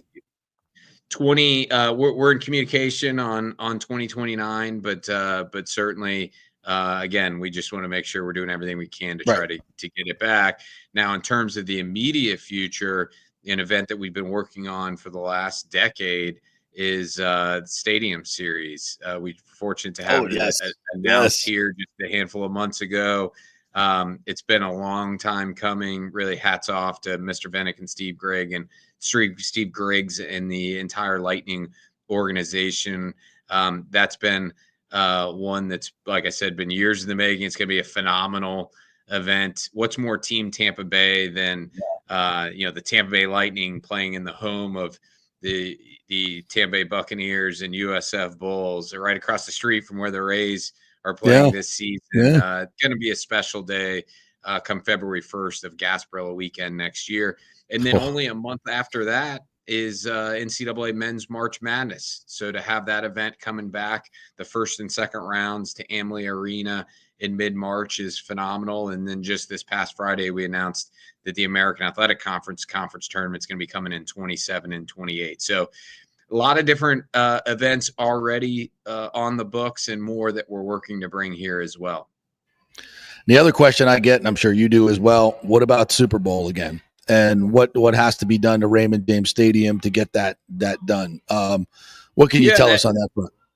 The Super Bowl is such a massive event. You got to do anything and everything you can to position yourself across a variety of fronts, whether it be the building to the hotels to all the different ancillary event venues. You really got to be on top of your game when it comes to anything and everything related to hosting a mega event like the Super Bowl. It certainly starts with the competition venue in Raymond James Stadium.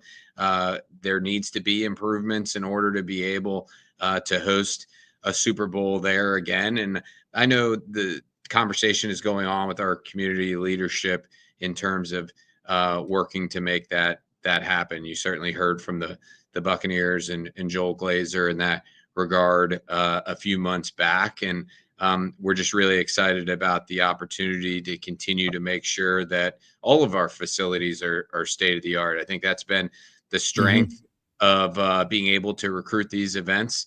I don't remember who's the person that said the quote, but the minute you stop showering is the minute you start to stink. So we got to make sure that our facilities are on top of its game, or we're not going to be able to get these events. I think our community understands you can't take these for granted, and you've got to make sure you continue to reinvest. You look at Raymond James Stadium and the fact that it's now had 3 Super Bowls. I've said this before, and people, immediately, like, the shock and awe of the statement, people look at me kind of funny, but the return on investment when it comes to Raymond James Stadium may be the greatest investment in the history of sports facilities. I mean, the fact that 150 million going in, or 140, another 150 since then. So $300 million to host 3 Super Bowls, a college football national championship. The number of concerts that roll through there is incredible. I mean, there's several billion-dollar facilities that haven't seen a fraction of what we've gotten here. So I think our folks understand that and are going to do anything and everything they can to position it as best as we can, for sure. Oh, imagine if we had a baseball stadium right next door and a sliding roof. And then imagine the events you could put in that. It wouldn't be a JP interview if you didn't try to bait me into saying something I shouldn't. So I'm just going to say I love our partners at the Rays. It's been a fantastic experience there this season. Got a chance. It has been fun. Have you been to watch the games? A first pitch. Yeah, you did. Yeah, a couple weeks ago. I think I tore my lat based off of it. I promise I'm not that unathletic, but I feel like I pulled something in that regard. But it was a strike.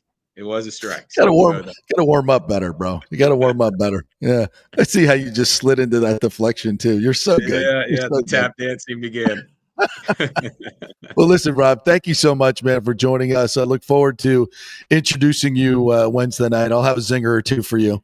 Don't worry. That's coming. That's in all seriousness, I appreciate all of your support of Team Tampa Bay over the years. Nobody better to help be a part of that induction on Wednesday. I really appreciate that. That's humbling. It's going to be a special night for sure. I'm trying to. How do I work colonoscopy into Hall of Fame? I don't know. I tell you what, nobody thinks about crap like when they think about me. Then that's going to be your connection.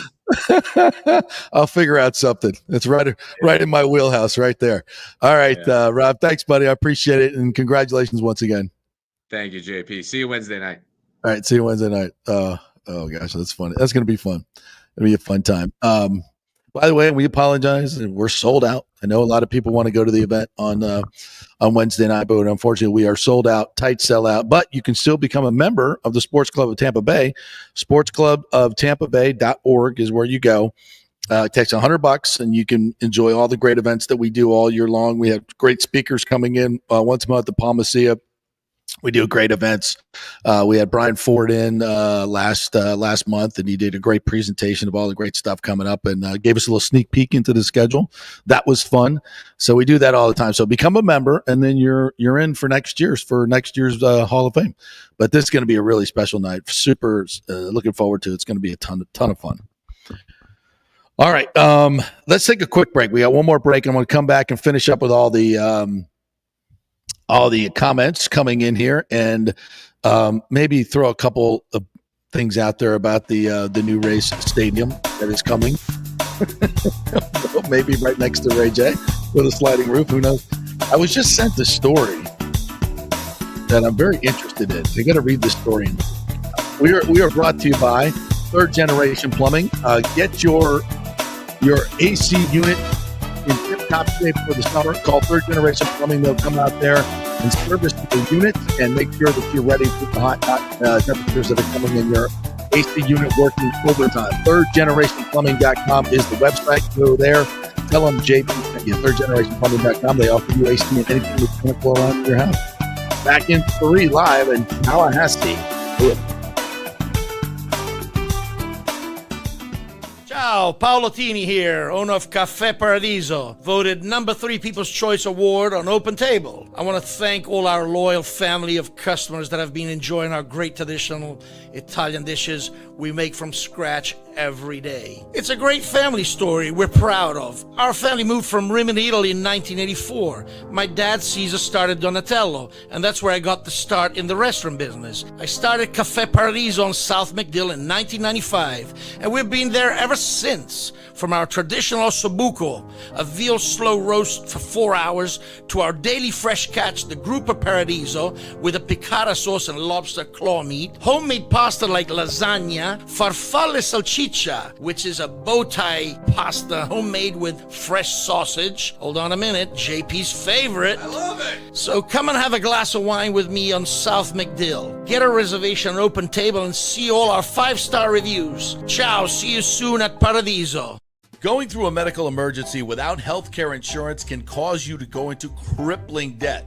In most scenarios, people are forced to either break into their retirement funds or worse, they're forced to file for bankruptcy. The sad truth is that health care insurance is crucial in today's day and age.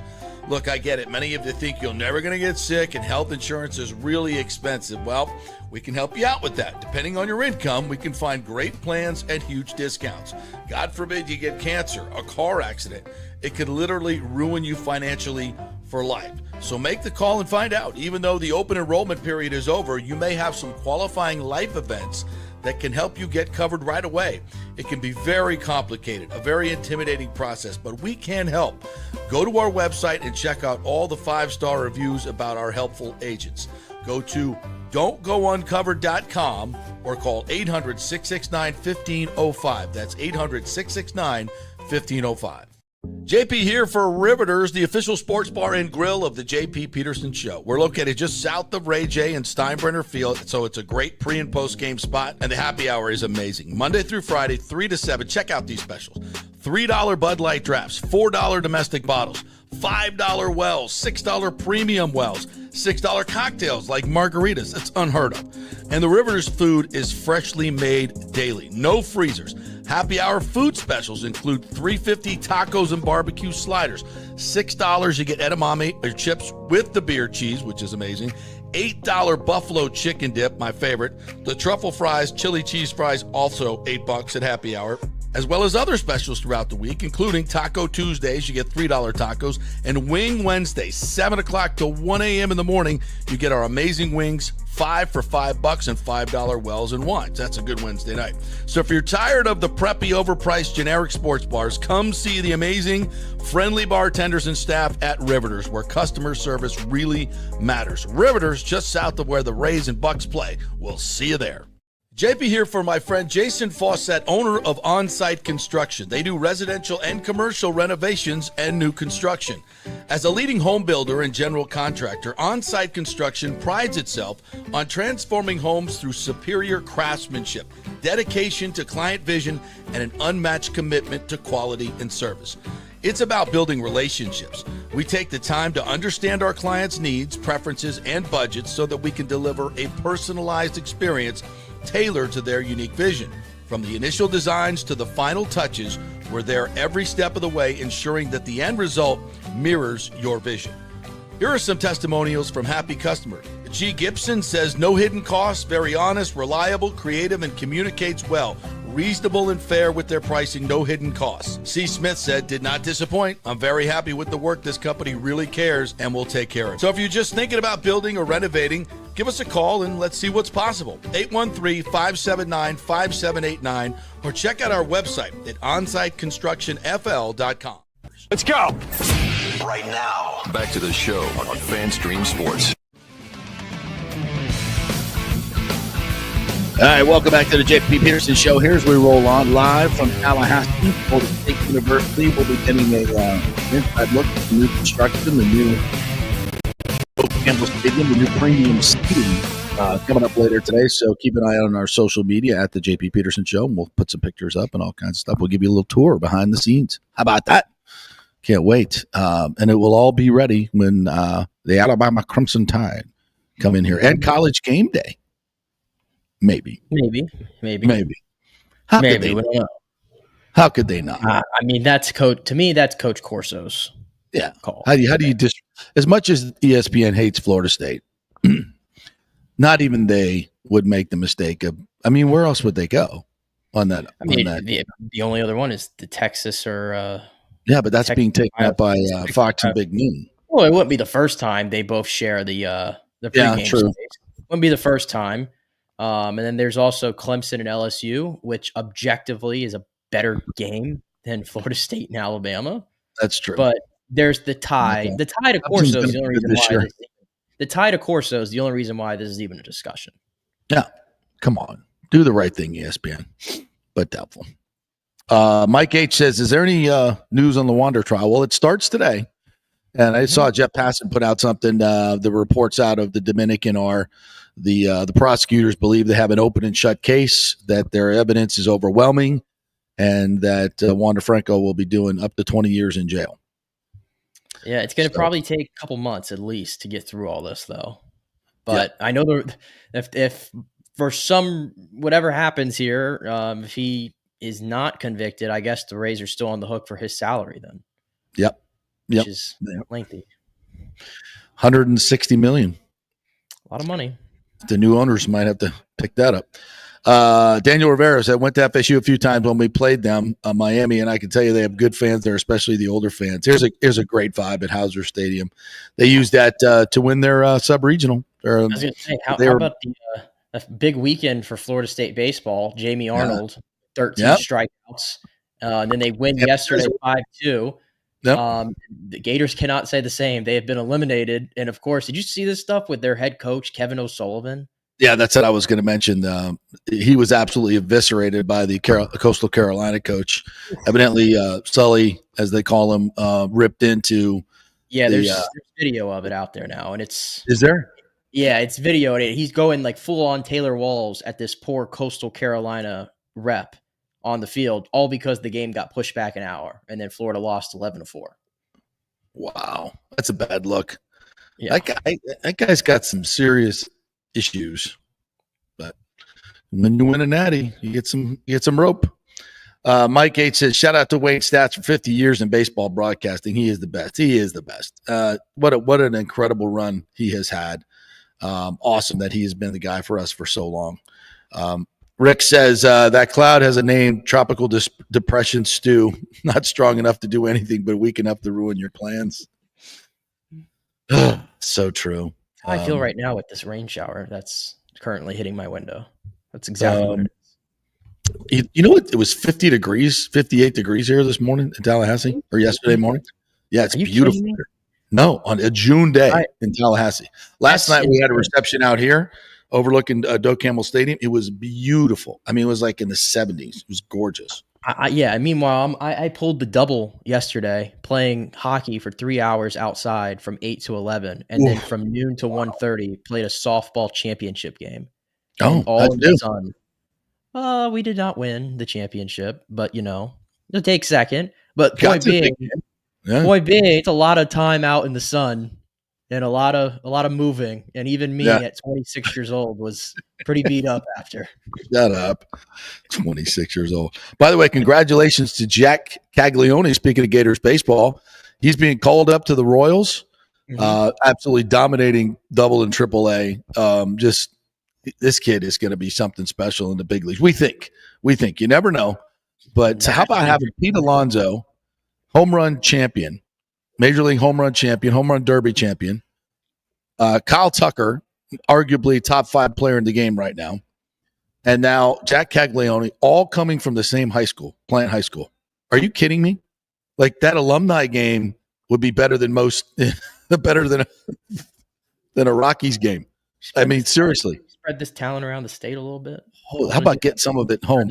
County? And I'm going to tell you just a quick story. So I can't name names, but we were talking about this weekend, a possible new owner of the Rays, big money, wanting to inquire about the availability of one Kyle Tucker, bringing him home to play baseball here in Tampa Bay.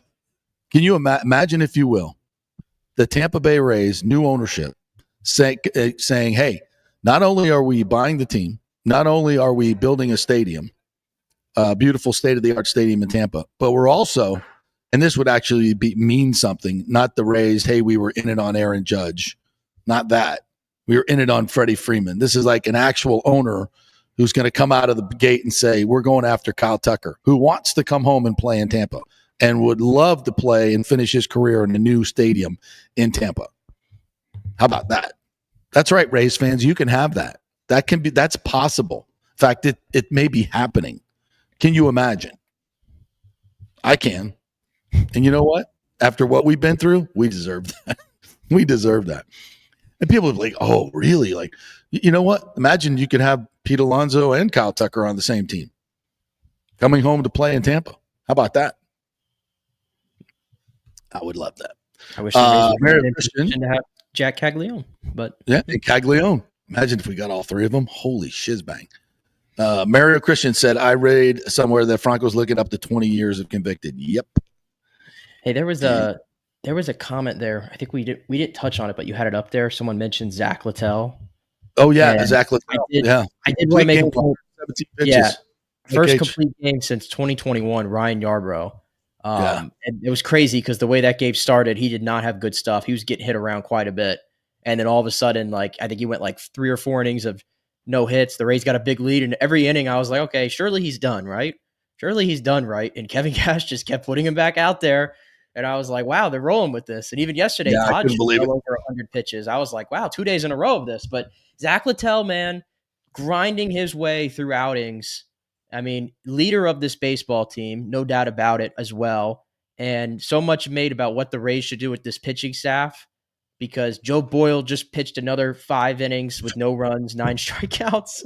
Yeah, I mean, given what I'm watching, I don't know if this is radical or not, but I would move Shane Baz to the bullpen because he's got 2 pitches. He's got 2 pitches. Yep. I mean, he keeps throwing that slider and it's getting rocked around like we talked about, and you can't be a starter. Curve is unhittable.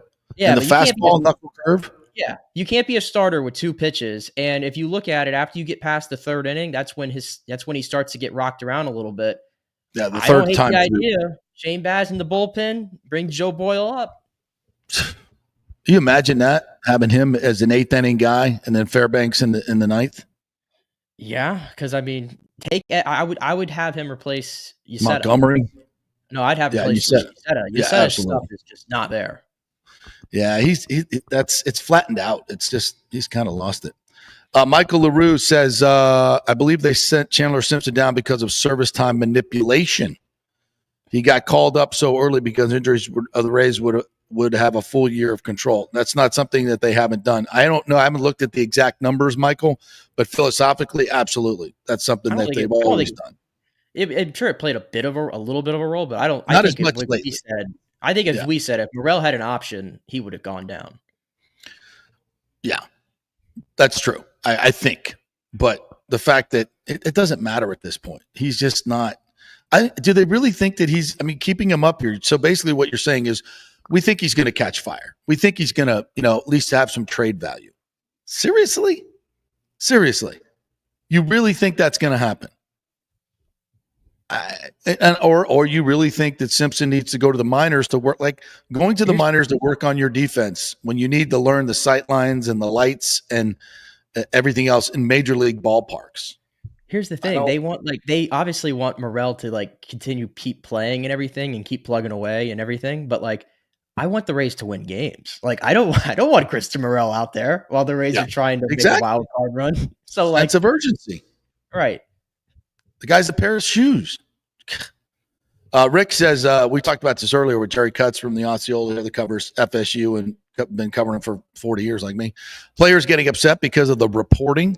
Wow, you're getting paid now. You got to take the bad with the good, no back to your safe place and give the money back. It's true. With players getting paid and reporters reporting in practice, they're dropping passes. I heard that too, and I'm conflicted about how I feel about that. Yeah. I mean, if they're not good enough to handle that kind of pressure, they're not good enough. You know what I'm saying? I always felt like from a media perspective, the less access you get, then you have a habit of then, almost assuming or, maybe not giving the most accurate reports on stuff that you can't see. So it's which one do you want? Mike H says, with this windfall of offense, do we really need a slugger? Come on now, Mike. Come on now. I mean, we're one Brandon Lowe bad night's sleep from losing him. Josh, we're one.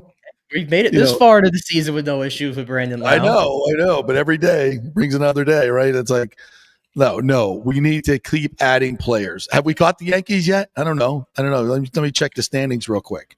Are you kidding me? We score 16, have a couple of good games. Did you see Friday night's game? Did you see Sunday's game? You don't think we need more offense? Easy now. Come on. What else? Yes, we mentioned Jim Leavitt going into the 2025 Hall of Fame. Doesn't the Rays TV rankings are among the top? That's right. They sure are. MLB has just invested 20% into a new women's softball league. I think that is a good investment. Absolutely. Rick says, will JP get frosted tips for his 90s reunion? It shouldn't take too long. That's a no. That's a hard no.